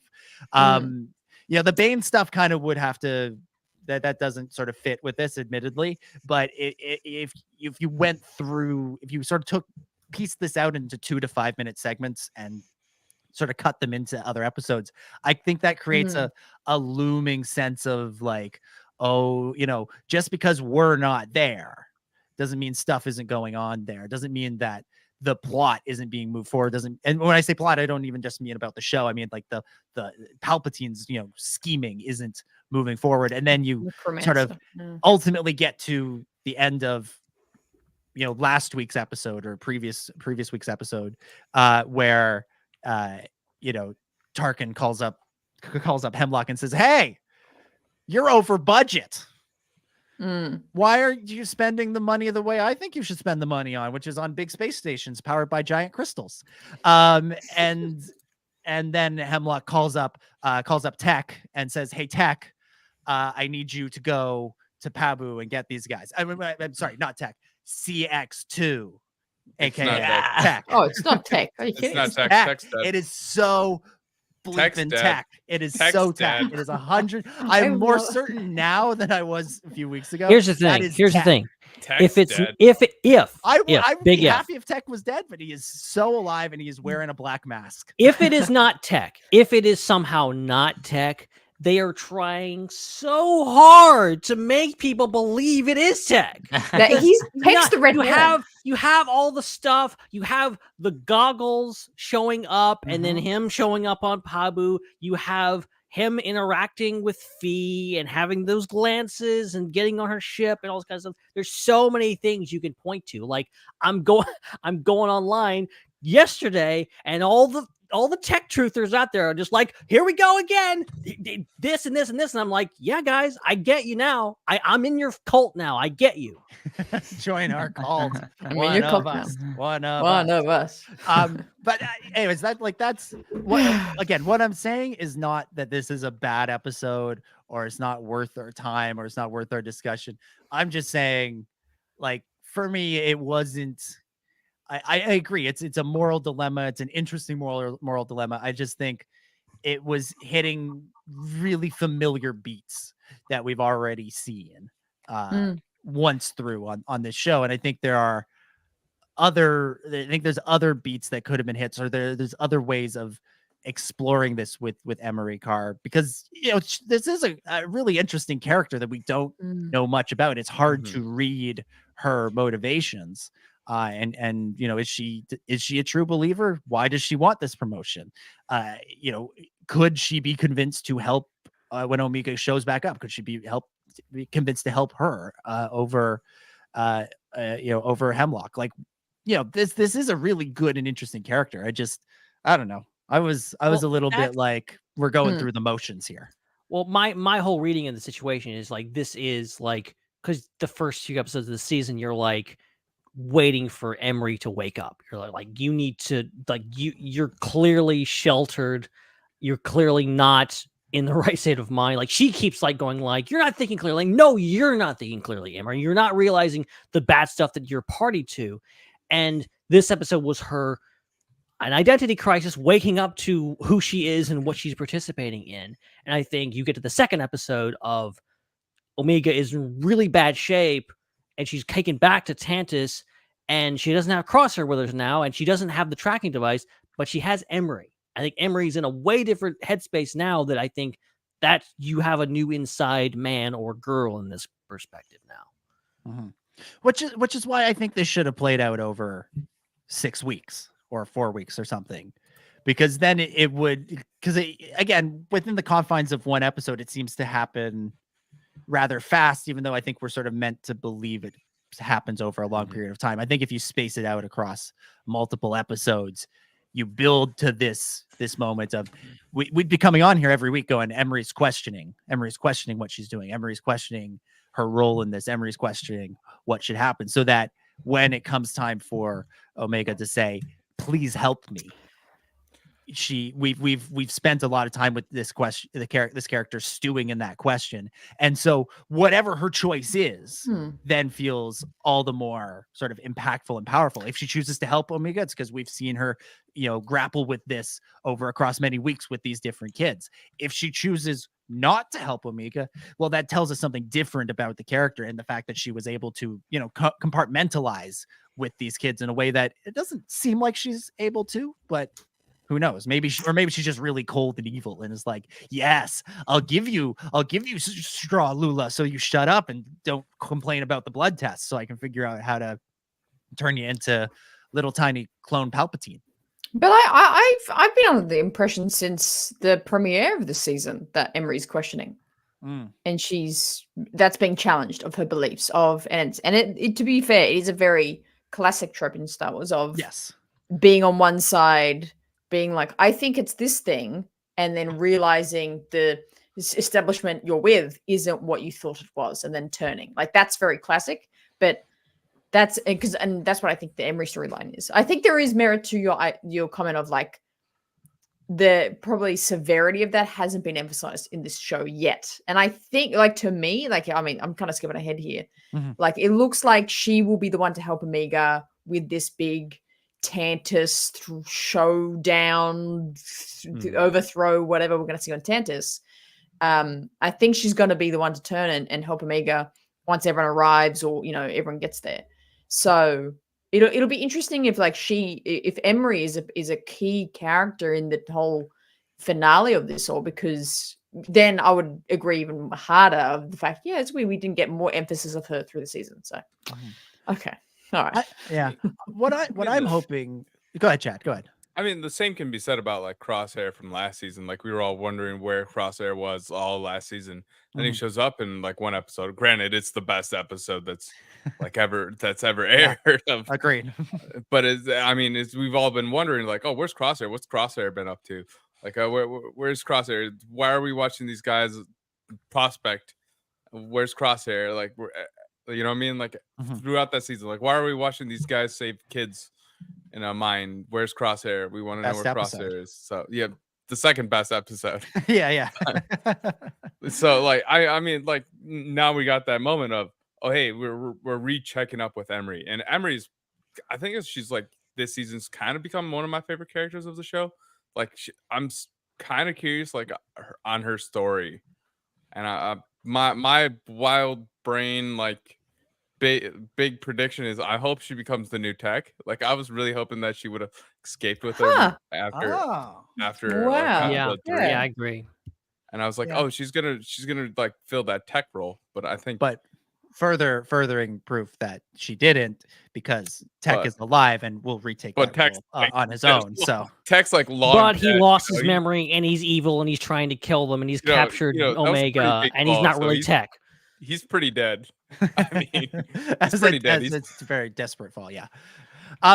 One thing, if we're sort of speculating about like where Emery's story could be going, as you were talking about her arc so far this season, Hannah, I was thinking, like, it kind of reminds me of Crosshair, and I'd almost like to see Crosshair be the one to get through to her rather than Omega. Like, we've seen Omega succeed at getting through to Crosshair and having Crosshair, see the light and come back. Maybe, Crosshair can then pay that forward to Emery, who, let's not forget, is a clone of, like, the same kind of clone as Omega. Like, that, like, not much is made of that since the season 2 finale with that odd sort of reveal. But it, like, to have, Omega sort of use her, inherent, like, goodness to get through to Crosshair, and then Crosshair pay that forward to get through to Emery. That'd be a fitting end to this storyline. Chris, you've been quiet here. Do you want to weigh in on any of this? I think that in the end, all the clones are going to stand together. I think that's what's the overarching theme of this season is. We began the season with Crosshair, and, well, actually, we kind of it was the midpoint of last season where we had Crosshair and Emery on the other side. Crosshair, we started to see come to some realizations towards the end of last season, and then through the beginning of this season.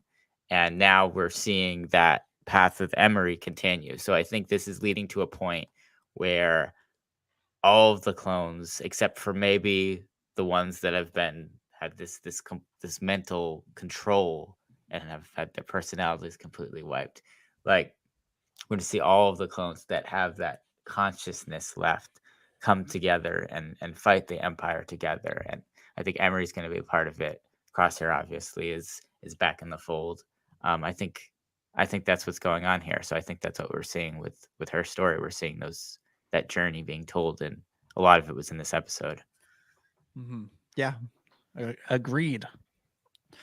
There's an interesting moment with Cad Bane in this episode, between Cad Bane and Emery, where Emery, she insists on going to test the new kid that Bane, the new specimen that Bane has captured. And she asks Bane, where he finds these kids. And Bane has this really interesting line of, you reveal more than you intend with a question like that. And which I do think speaks to, again, what we've been talking about, like where is Emery's heart at this moment in time? Where's she headed? But I love this version of Cad Bane. That's, he's very much out for himself. He's not a good guy, but like he can kind of read people, and he sort of makes that point to Emery of like, careful what you're saying here. You might come to regret your words. I like this version of Bane a lot better than the just straight up bad guy version of Bane that we see in like the Book of Boba Fett. You think it adds some layers and some nuance to this character. Remind me, because I think I blacked out and this memory is too traumatic for me to remember. He died, right, in that show? Yes. Allegedly. No. Allegedly. He's too good of a character. I will not. He's one who didn't die. Tech on the other side. He's long dead. Tech's dead. That's blinking light. I'm telling you. It's the blinking light. It's a little health monitor. I don't know. Chad, we just traded tinfoil hats here because I am very much. I'm like, Bane is deader than dead. He's not coming back. But Tech, I tell you, he's out there. Bane is one of the standout new characters that was introduced in the Clone Wars, along with Rex and Ahsoka. Like I would say, and yeah, those are like probably some of the three most interesting characters from that show. And I think, that he's definitely a lot deeper than, just being another hired gun type character. And he's got that experience. Like he's very wise. He has that experience. Like he knows, when something a little funky is going on, and he knows what's up. He wouldn't have survived this long and not survived all the way to the Book of Boba Fett without having that sense of, okay, there's, something's up here. So great moment right there between those two characters, with him, not only not giving away the information, but then also telling her, like, you might need to be careful if you're looking for, information. You need to phrase things a little bit more carefully, honey. Like, yeah. I also, did anybody find it weird that Bane stunned the kid's mother instead of, like, we're doing this, like, I'm not saying I want to see more mother murder on TV, but like, we're having, like, they're kidnapping children and holding them against their will in a basement, in a vault somewhere. Like, I think we're past the point of worrying about this being too dark. I don't know. I think it's because he probably assumes that she's not going to be a threat. Like, she's not going to come after him. She's like not a combatant or whatever. So like, I think he's just like, I can just stun her and it'll be fine and it'll be less of a mess. Maybe stuns are cheaper than the blaster bolts. I don't know. From a storytelling point of view, Bane would have absolutely killed her without mercy, and that wouldn't have thought twice about it. From a creative standpoint, I think maybe the creators thought maybe it's a bridge too far. Just like maybe that's a little too dark, and the episode that's already dark. And also, we can hope, and I think this probably coming is that that kid will be reunited with his mom by the Oh end. yeah, that's the thing is a whole part of this journey with Emery is she has this thought in her head, like the reason why she's asking where did this kid come from is because she has that desire to get the kid back to their mother. So I think that if we as an audience knew that the mother was dead, then that would hit weird. And so I think that's why. So they would have had to completely rewrite how Emery was going to go through that dialogue and go through those emotions. Because if the mother was dead. So I think that from a storytelling point of view, that's why they had to keep the mother alive. Okay, fair. I also love the like in the sort of the sticking with the Bane scenes or Bane adjacent scenes. I love that we're seeing like the culture of fear that's been instilled into the citizens of the galaxy now. Like, you know, the kid uses the Force on the vase, and there's like this like hush hush, don't tell anybody, don't talk too loud about this. And then the other guy like goes home and immediately calls the cops. And he's like, "Oh, you guys want to come check?" It's an Aqualish too. Like Aqualishes can't be a good guy. Oh. Like they always have to be the bad Okay, guy. listen. Ponda Baba gave him a bad No, rep. Ponda Baba was an architect. He was an artist, and he was lured into that bar by his friend. And he had to pull his arm in there, and he was just asking a simple question of Luke. And is Dr. Evazan even a doctor, or is he like actually like chief of cardiology at like the Mos Eisley Hospital or something? Like he's just like some guy just like got a little too drunk and started bragging, and turned it into something. Oh, he's Frankenstein. Evazan is the Star Wars version of Frankenstein.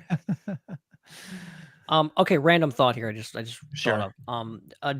Does anybody take any consolation in the fact that most likely CX1, whatever we're calling him, Tech as I like to call him, absolutely went and tortured Sid for information.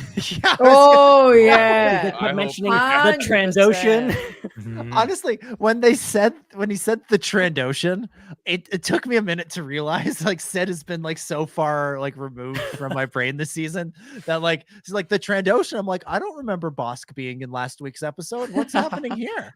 And I'm like, did I miss something? I'm like, oh right, Sid. But yeah, So the other good. Yeah, Trandoshan. I thought that too. Yeah. yeah, poor Sid. Well, not so. No, poor not Sid. really. No, poor Sid. She gets what she deserves. All right, let's talk about the second episode. Let's talk about Point of No Return, which is terrific. Just a brilliant. No, I hated this one. Explain yourself. Oh, sue me. Sue me.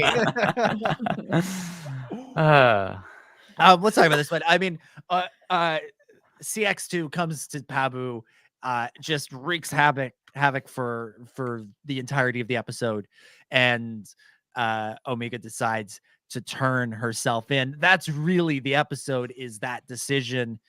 What do we make of that decision, of that moment of Omega saying to Crosshair, like, this is it, there's no other way other than for me to surrender? Well, Go ahead, Ken.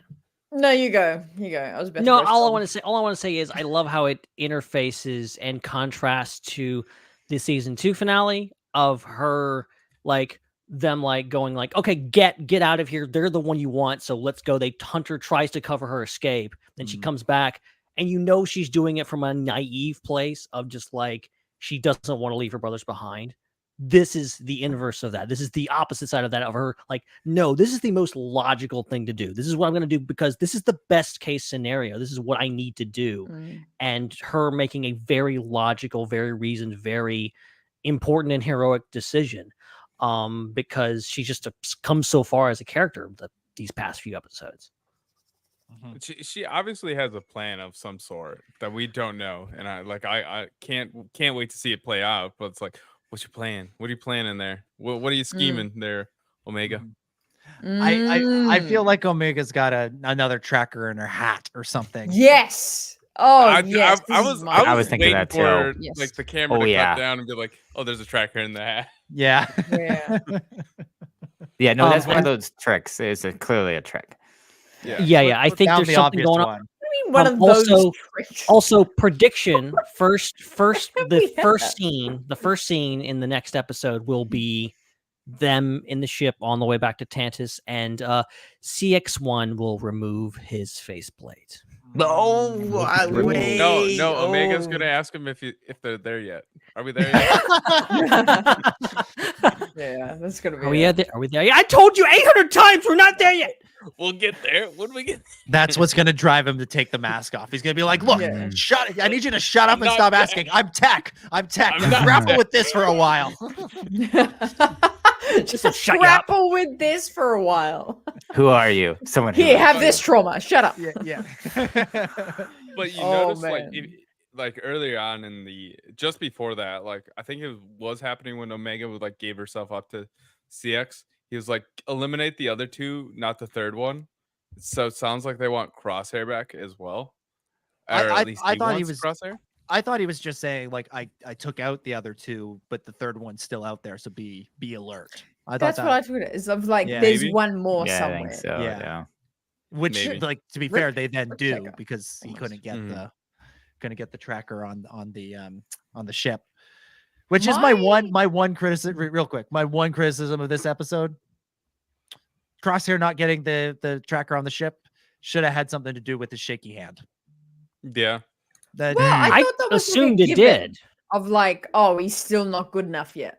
I thought it was the two guys, the other troopers just sort of were fighting him and slowed him down so he couldn't get the shot off But he was in like, time. he was like clear. I think It was just but too time- late. They I feel stalled. like if he hadn't had the shaky hand, he would have made it regardless. Like he would have made it happen. But there was the shaky hand should have been a versus cut to him going, my hands, What? not again. It has to be okay. And now I'm viewing everything in like storytelling rubrics. Okay, so it has to be because he didn't have the confidence that it would be successful, and the reason why he shared that he didn't have confidence in the success is because he was a foil to Omega's confidence, and that's why they had that little debate there about whether or not they should do it. So the plan has to succeed because of Omega succeeding, because of some trick where she probably has a second tracker, and not because of him. Like that's why. Yeah, that's fair. Three points of comment. Okay. First one, the shot kind of reminded me when you have like a Nerf blaster or gun, like a Nerf gun, and you get like a dart that's like a little wonky, and so it doesn't come out right, and it goes like thump, and you're like, oh, and you put another dart in it, and then it works properly. Reminded me exactly of that. Relatable Crosshair. Yeah. Come on.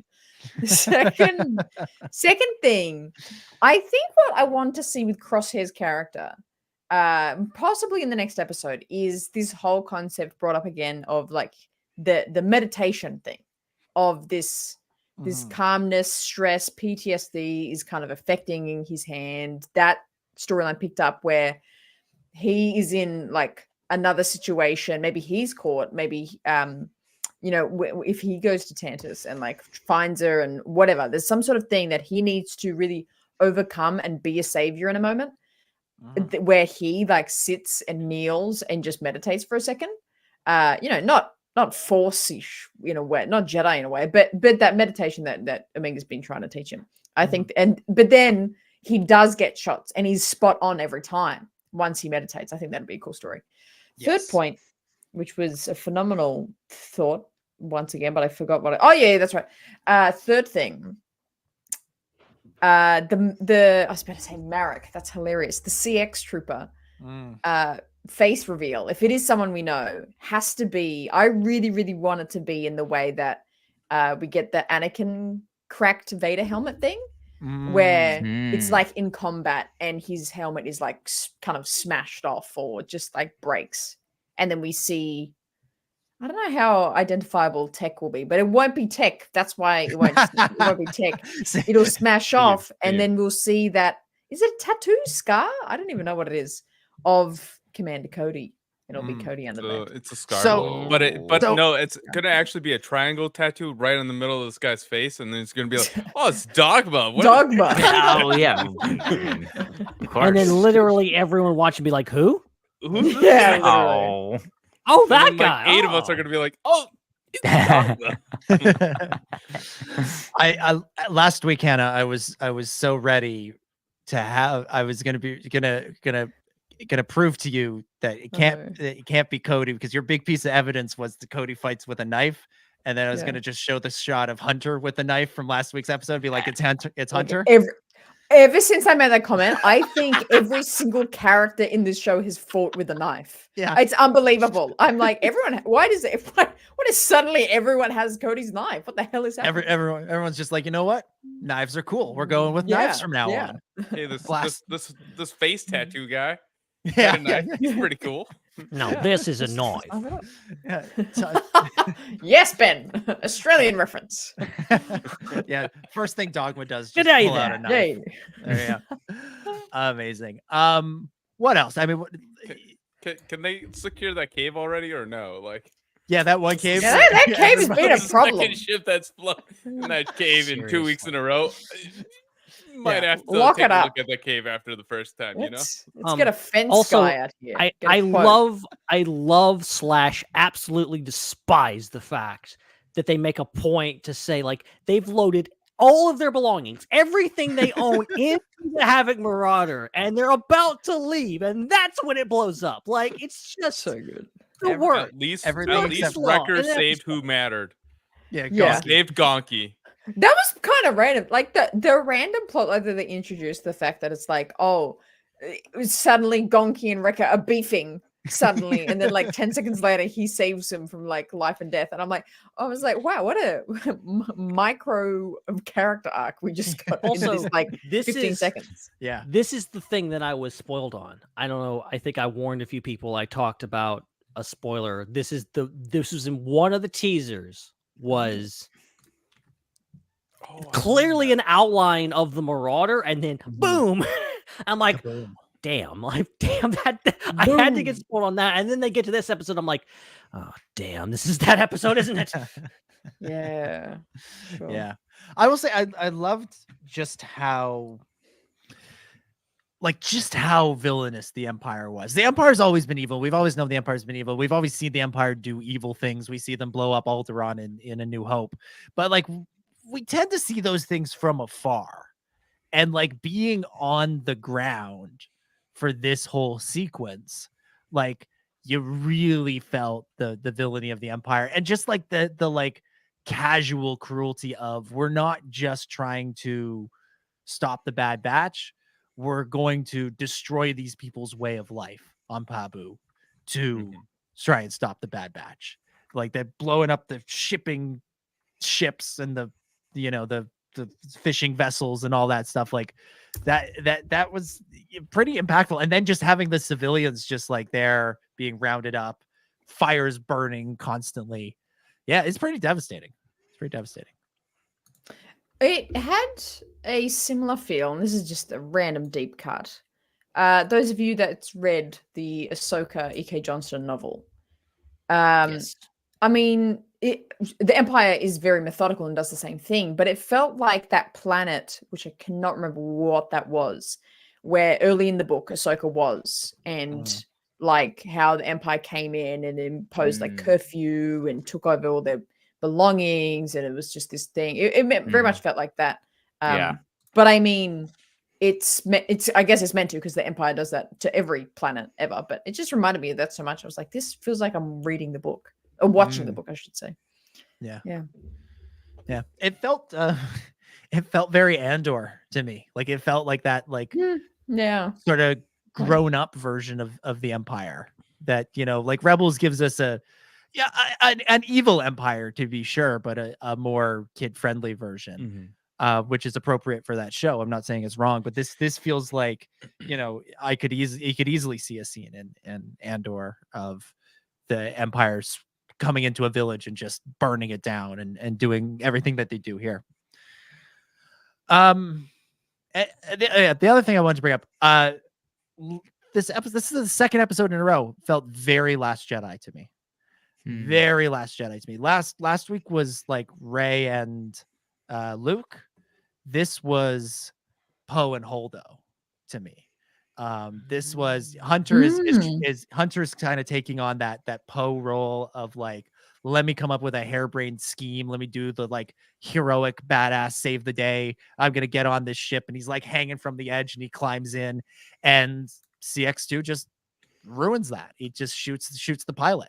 Just the pilot. And now Hunter is completely, without a paddle upriver, without a paddle on Pabu. He's nothing he can do anymore. He was trying to be a hero and he failed. And Omega, understanding, this kind of is left unsaid in Last Jedi, but I think it's very much in the subtext of sometimes the most heroic thing you can do is live to fight another day. And that's what Omega does in this. And by giving herself up, she allows everyone on Pabu, aside from people who have already been murdered, as well as Hunter, Wrecker, and Crosshair, are given the chance to regroup and fight another day. And she's given the chance to fight another day, just sort of a different sort of battle. So I feel like Vice Admiral Holdo would have approved of Omega's approach to this situation versus Hunter's. Any other thoughts on this episode, or shall we go to our favorite segment? More great sunset scenes. Yes. We had another sunset in this one that was awesome. Borderline pink, live very action. pink, very pink one. Borderline live action shots. Beautiful art. Was I the only one that when Hunter came up on the beach was hoping he would run into the cave and find CX1's ship? I was like, just turn left, go into the cave. I thought that too. And then like Yeah. either steal it or put a tracker on it. Like that would have been perfect. I know nothing can work out for the Batch in this episode. They're cursed this episode. Nothing's supposed to work out, but it would have been great though. Would have been. And then maybe he would have decided to call the fence guy and have somebody put that. Yes, come on, just get a quote on this. Come on. I kind of wish we got more of Shep and Layla. Diana this season. Like we got them end of last season, and then they didn't show up at all, and then they showed up again in this episode. I was like, oh, I kind of wish. Yeah, it's me, Matthew. But I kind of wish like we got more of them like throughout the season instead of just like, oh hey, here they are. Yeah, the last time we'll see them. So yeah. Life on Pabu has sort of been glossed over in this, and there's feels like there's been a lot of like stuff that has happened there that we just didn't see. Omega and Layla's friendship. Those three young clones just now have beach attire. Oh, which was my days. Oh my days. It wasn't even beach attire. They were in like a 1974 funk fusion band that like does covers of like niche underground musicians in a bar in like freaking Ontario. Man, they looked so weird and hilariously funny. I genuinely didn't recognize them as the clones from the previous episode until one of them spoke, and it was basically Daniel Logan. I was like, oh, that's who those random people getting ice cream are. So good. Oh man, Chris, actually, the one with the green cardigan, you would suit that green cardigan so much. Actually, I need another green cardigan. It's like Mine has a hole in it, like an emerald. It's nice. Yeah, good. Amazing. All right. Well, you know what time it is. It's time for your favorite segment. It's time for my favorite segment. It's time once again for Ben's Connection Corner. Connections in the corner with Ben. It's Ben's Connection Corner. Do. How's it going, everybody? Ben's Connection Corner is filmed in front of a live studio audience. All right, Ben. You got 2 episodes to work with here. What do you got for us? All right. So not a lot to work with, if I'm being honest. But look, I always come up with something. Unless you just forget about the segment and don't mention it, and just move on with the episode, which we did a couple weeks ago. But with Identity Crisis, I happen to notice, I really love this because it's referencing one of my favorite episodes of the Clone Wars.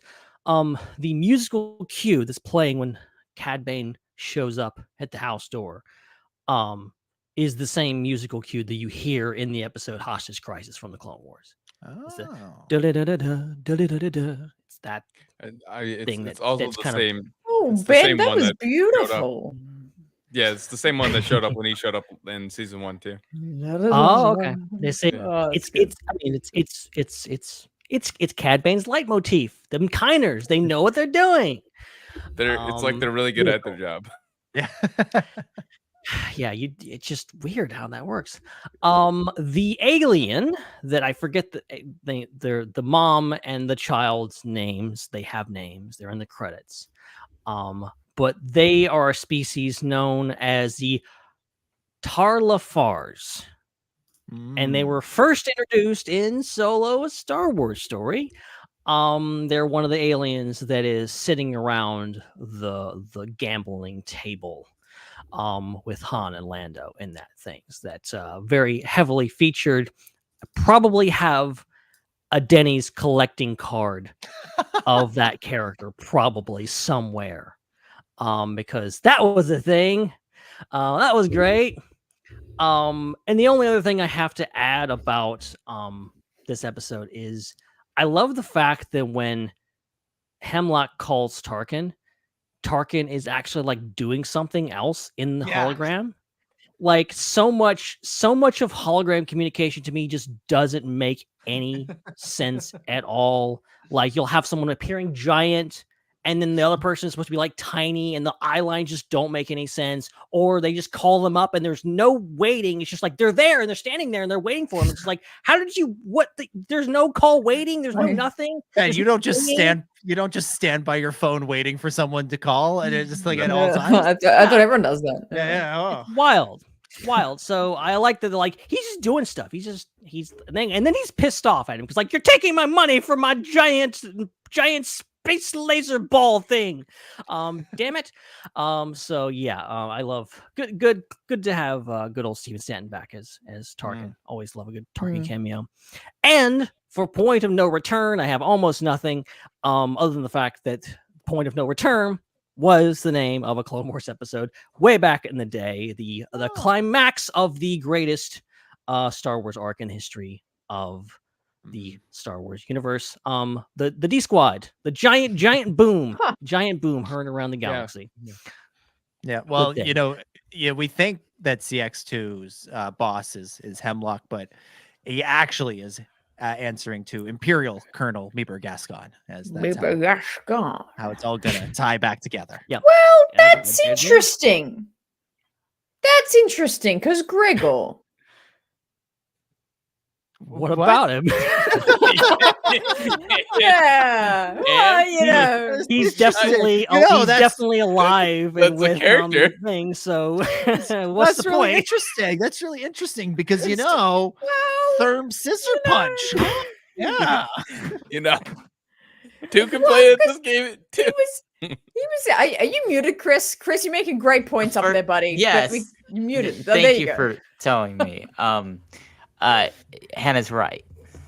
Well, yeah. Why is no one making point of this? This is Point of No Return. End of D Squad. That's like Gregor's triumphant episode. Actually, well, Gregor's not in that episode. He quote unquote dies in the previous. Okay, episode. well, he's missing in action. The 100th episode of the Clone Wars. Well, I'll just piss off then with that. All right. Wow. Sorry, I really stepped on your moment there. I'm sorry. Yeah. I'm sorry. Come I on, man. apologize. Well, there you go. That'll bring to an end. No, it's not. No, it's not. No, it's not. One more.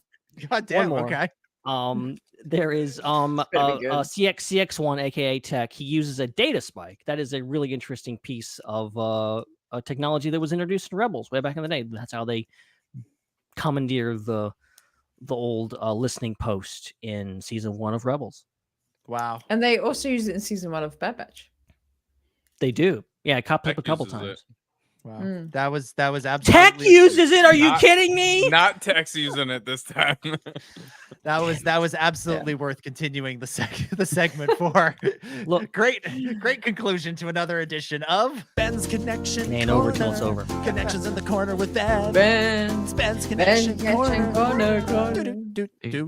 How's it going, everybody? Ben's Connection Corner is filmed in front of a live studio audience.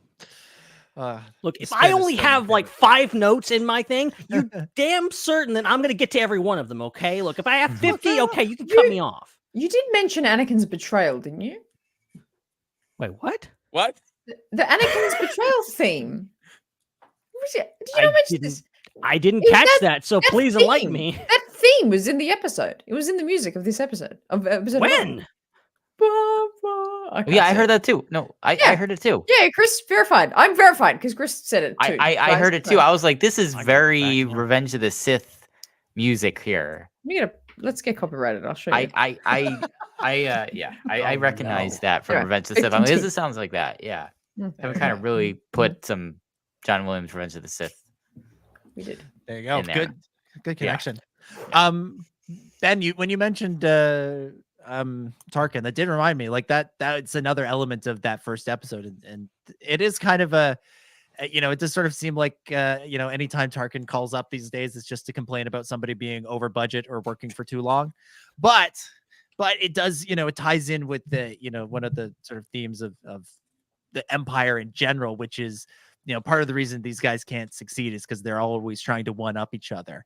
And, even though Hemlock has the backing of the Emperor, he has Sheev on his side.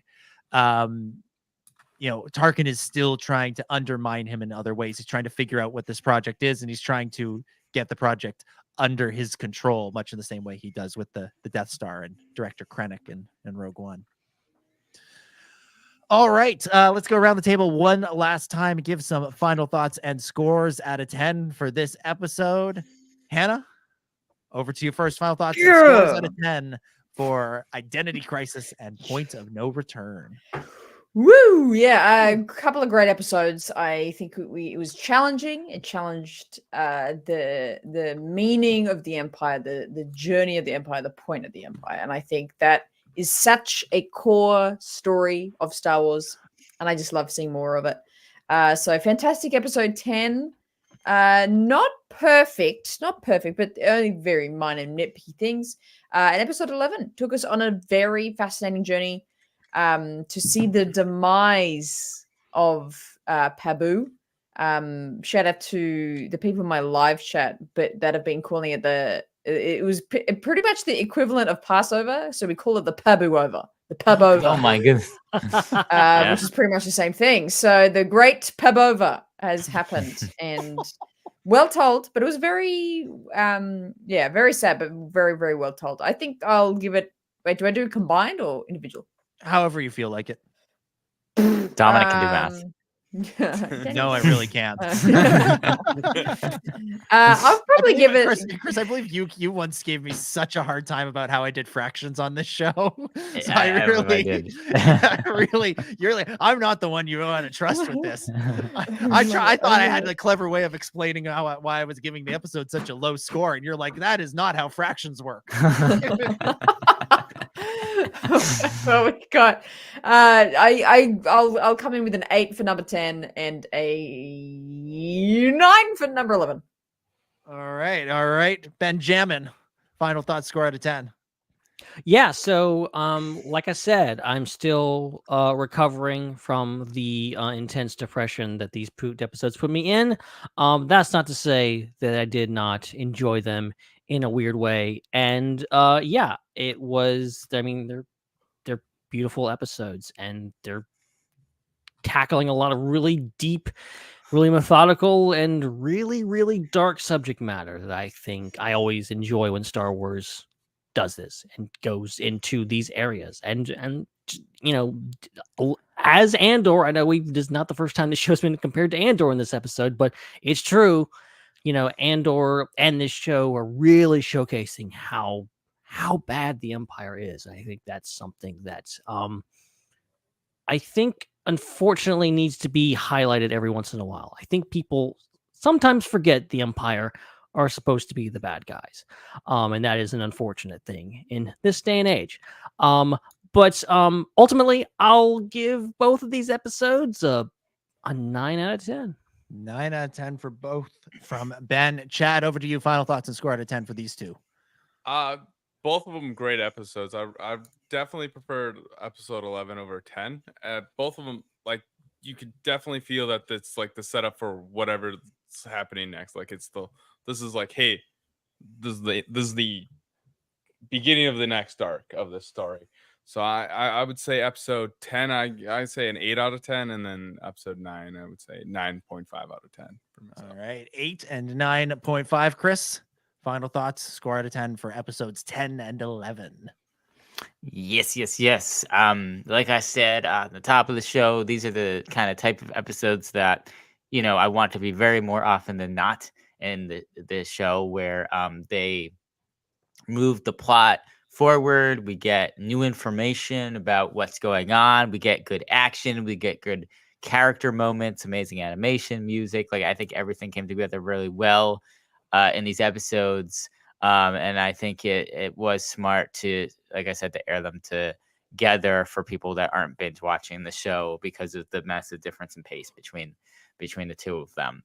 So 9 out of 10 for both of them for me. 9 out of 10 for both of them for Chris.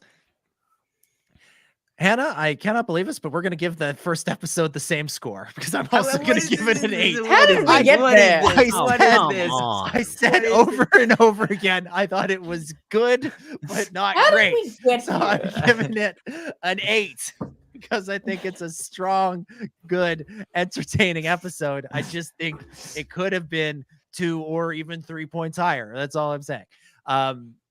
And I think it could have been an 11, but yeah, no. Exactly. And I think this is a storyline that's really interesting, and I think it should have been kept more active in the season rather than sitting in the background. So maybe it's more of a season long criticism than a criticism of the Dominic episode Supercut. as a whole. Let's do it. Yeah, exactly. And then part 2, 9 out of 10. Great, absolutely loved it. Really terrific action sequences, great visuals, great storytelling. I cannot wait to see where we pick things up. I love sort of the final shot of Omega, like, breathing and centering herself. It's very, very, very much in line with what we saw her doing last week with Ventress and her Jedi training. All right, so let's. There was some new pictures from the Acolyte this week that came out. They focused mainly on Daphne Keen's character, who's named something. Jackie Lawn. There you go. They're very cool. You can see them in Empire Magazine and Entertainment Weekly. Good stuff. All right, let's get to Ask the SWU. This is where we answer your questions about the show. We'll start with some super chats, starting with this one from Diamond Figs, who says that blue lightsaber user, referring to a character seen in the Tales of the Empire trailer, has got to be Luminara, right? Wrong. She's got a green lightsaber. Change her color. Yeah, she lost her lightsaber. Got a new one. Right. Sorry. Right. Could be. That'd be. We don't know. We don't know what happened to Luminara. There's no Luminara Order 66 sequence, right? No. Are they on Kashyyyk? Yes. Okay. With Quinlan. Yeah. I swear there's a scene in the comics where she's killed, but that's not canon. That could be the older comics. Yeah. The Republic, probably. Or even like the Revenge of the Sith adaptation. I feel like the Order 66 sequence in that goes on for a bit longer. That's true. So yeah, it's possible. Like we haven't seen her die on screen, so it's possible. I'd be okay with a Luminara appearance in Tales from the Empire. Back to T canon. Let's go. Let's see. We got another one from Joel Davis, who says, do you think that Hemlock and later the Shadow Council in Mando season 3 know the true purpose of Project Necromancer? Or do you think it's something else while only Palpatine knows its true and purpose? I mean, he's got to know a lot in order to do it right. Mm-hmm. And if he isn't told things explicitly, I'm sure he's figured it out. Yeah. So I would say he knows more than a good amount. Yeah. I think that conversation that Hemlock and Sheev have in the premiere, I feel like that alludes to, they're on the same page. They know what they're working on. They know what they're striving towards. And I think the Shadow Council, at least some of the Shadow Council, knows what it is. Paleon seems to know what it is. Hux seems to know what it is, seeing as Hux is working on it. So I feel like it's known, but then like, does Tarkin know about it? Probably not. Does Vader know about it? I don't know. Not. Probably not. Yeah. It seems like Palpatine and just like the people that are directly working on it. No. All right, let's go to some questions from the Discord. Let's see, what do we got from the old Discord? This one comes from Lucky Lego, who says, could the mystery clone be a clone of Crosshair? His voice sounds like it through the modulations. Yes, they are all clones, but still, and it sounds more and more like Crosshair. Plus, he does use a sniper rifle pretty well. Not Tech, not Cody, not random clone, but actually Crosshair 2.0. I actually agree that like there was some parts of the previous episodes that I was like, that does sound like Crosshair. But then I'm like, how does clones of clones work? I don't think they can do that. I think there's a reason why they keep Jango around. Yeah, there was a reason why they had like his DNA in a jar, and then they had Omega around, I guess, and why they wanted her back in season 1. So I don't think you can clone a clone, or if you clone a clone, it's not as effective. Probably end up with the Bad Batch. Yeah, probably. more defective clones. Yeah. Hannah, your thoughts?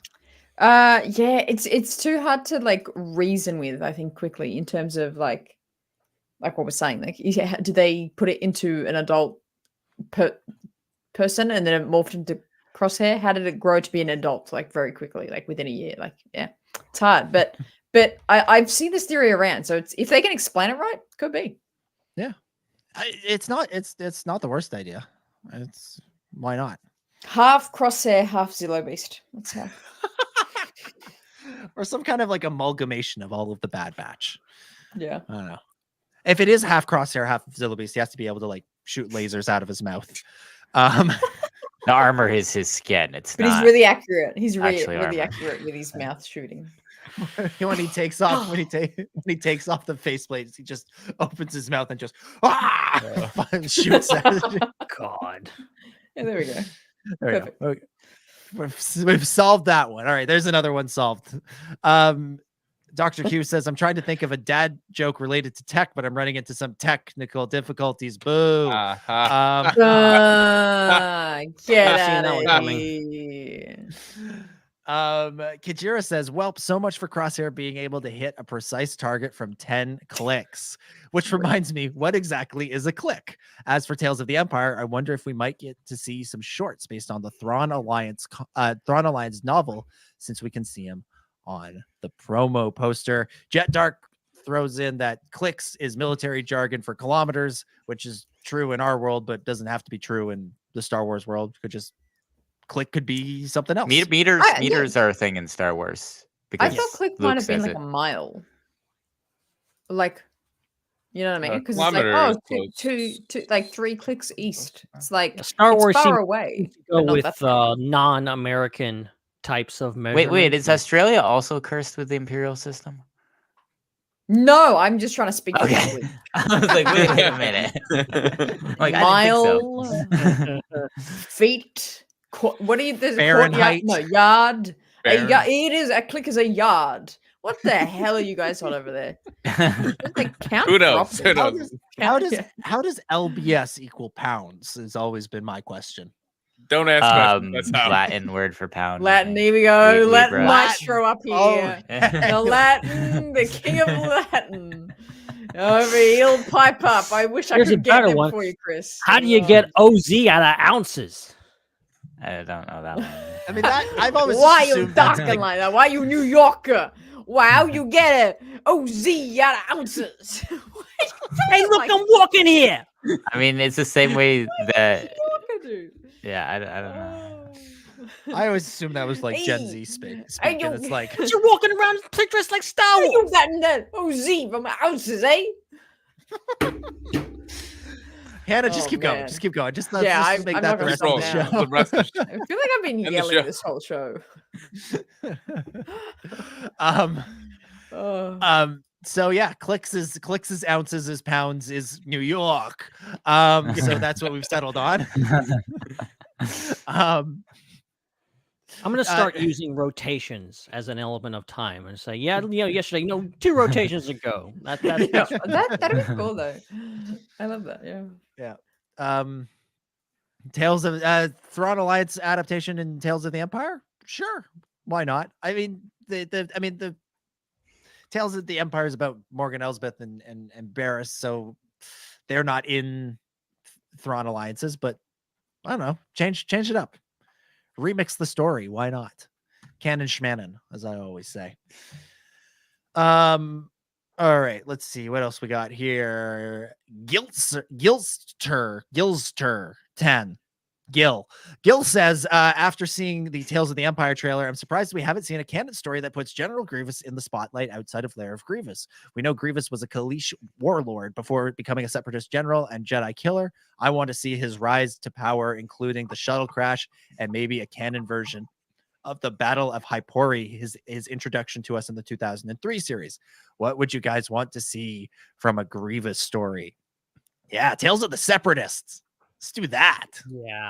Yeah, that'd amazing. Be 3 episodes of Grievous and 3 episodes of Wat Tambor. That's what I want. Oh my gosh, please. I need that. I need the dude with that was like really good with them built the cannon. That was played by George Tack. Freaking! What's his name? Yeah. You know what I'm talking about? The dude. Third.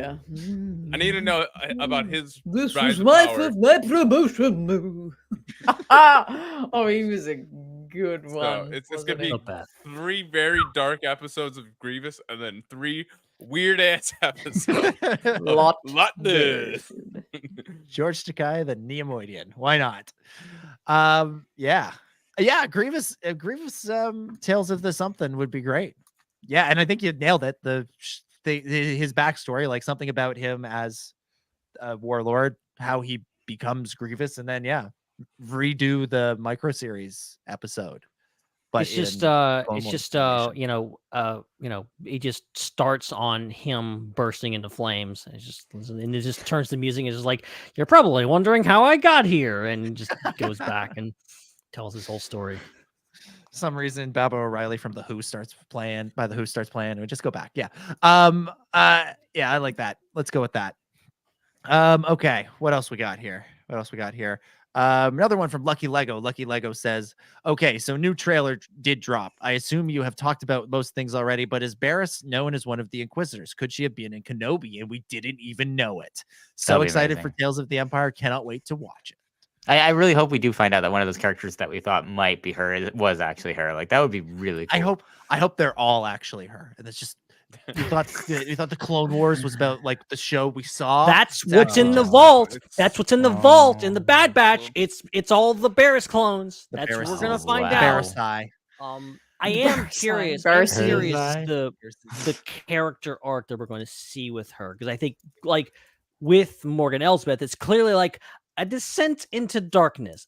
Someone who is maybe a good person who is totally like turned to darkness and became a tool for Thrawn to use, and then died in another galaxy. As a Night Sister. So like, will Barriss' story be something like that, or will it be an inverse of that? Will she get into the Inquisitors and be like, I don't like this, or like something similar to what happened to Reva, of just being like she goes in with a purpose, or is she fully committed? I kind of hope that they fully commit her. I've agreed with a lot of just like people that have said that like Star Wars sometimes doesn't fully commit to the whole like, let's make a bad guy story. Oh wait, but actually they turn good at the end. Like, nah, I would like to see Barriss just fully commit to that. I don't know. Like, here's where I'll disagree a little bit, Ben. Like, maybe I hadn't really considered it, but maybe that is the arc for Barriss, is she's gone dark already, and this is her redemption. This is her back to the light. I feel like you do have to end the Star Wars show, I think, on a hopeful note, and we know where Morgan winds up. Not great. So Barriss gives you an opportunity, and maybe like if we play out some of the speculation we were doing earlier. And have Barriss, meet Ahsoka. Maybe Ahsoka redeeming her friend, puts her on the path to, wanting to play a larger role in the rebellion against the Empire. Could be interesting. It's true. I mean, I certainly expect a somewhat happy ending.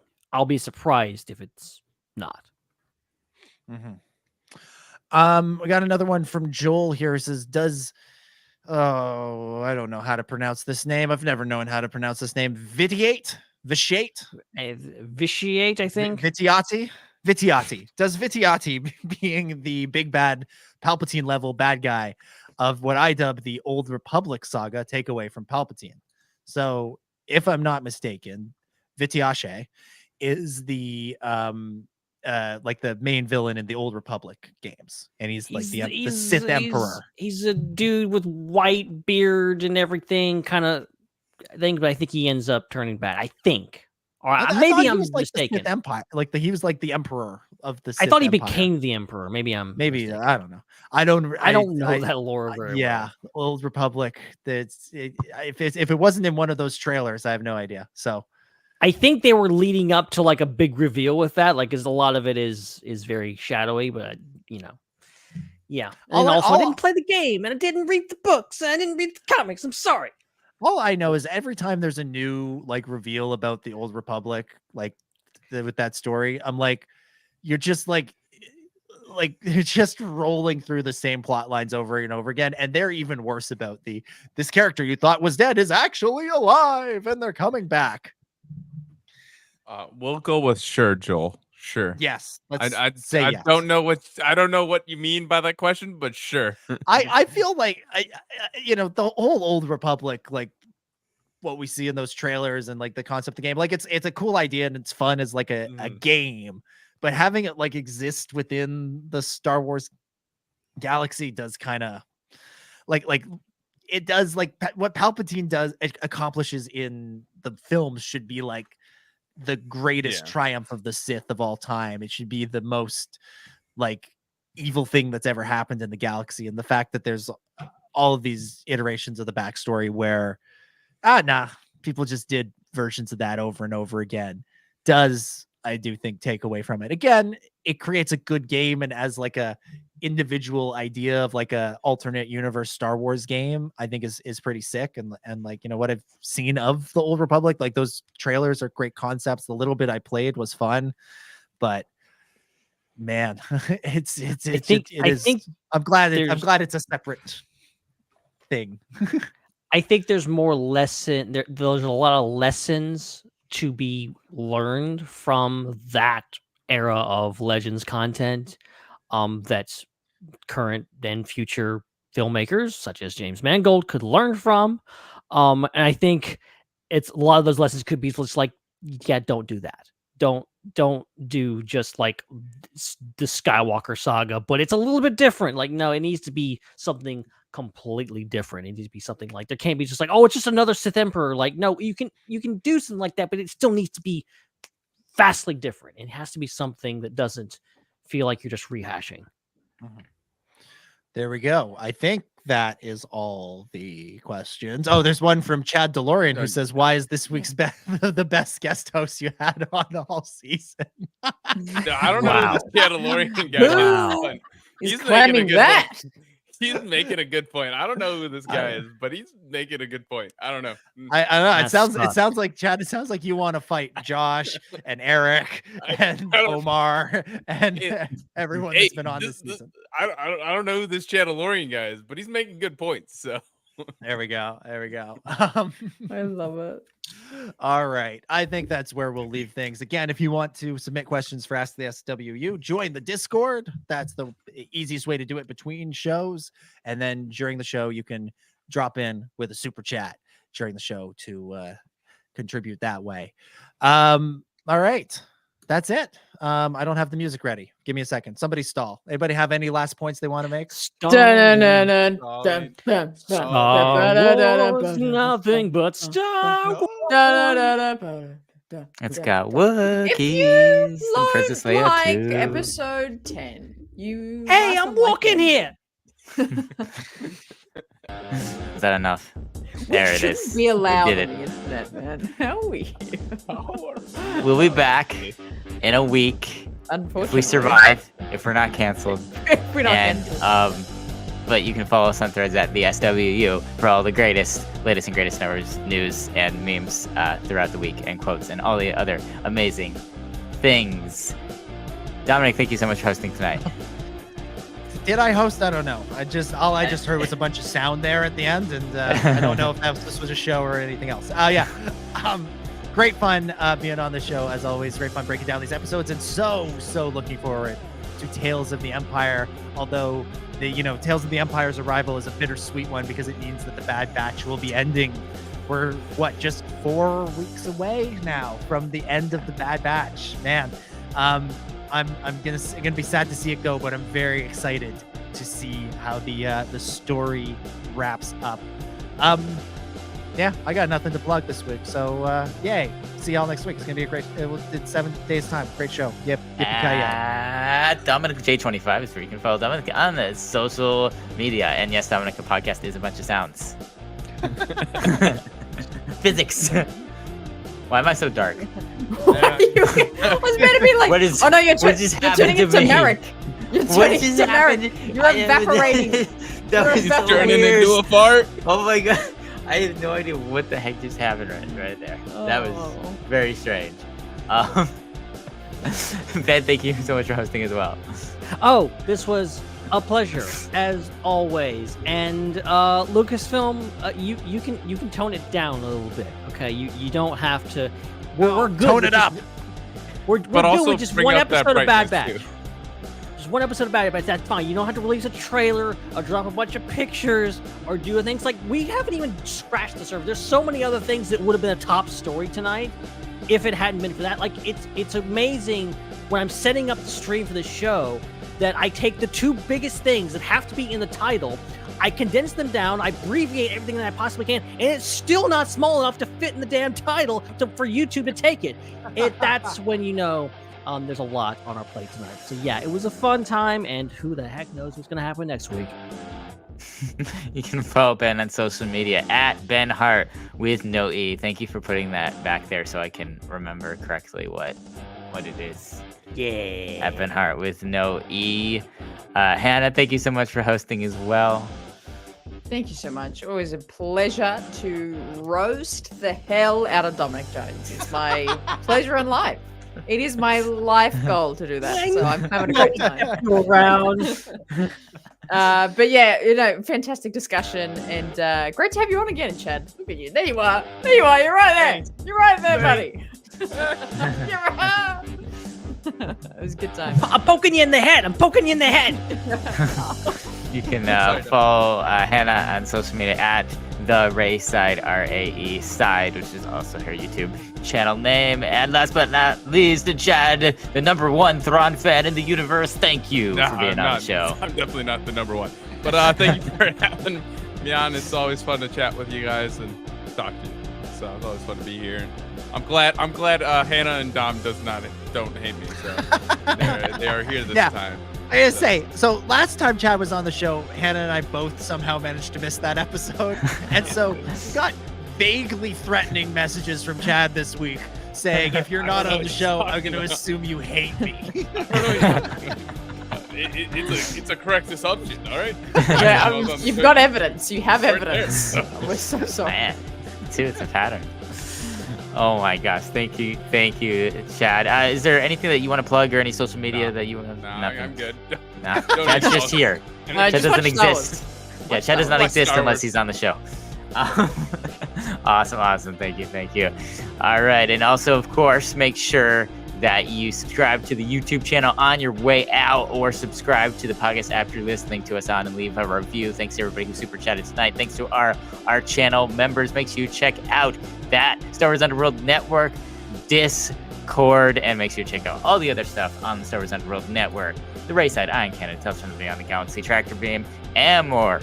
That's it. We're out of here for Chad and Hannah and Ben and Dom. My name is Chris, and may the Force be with you.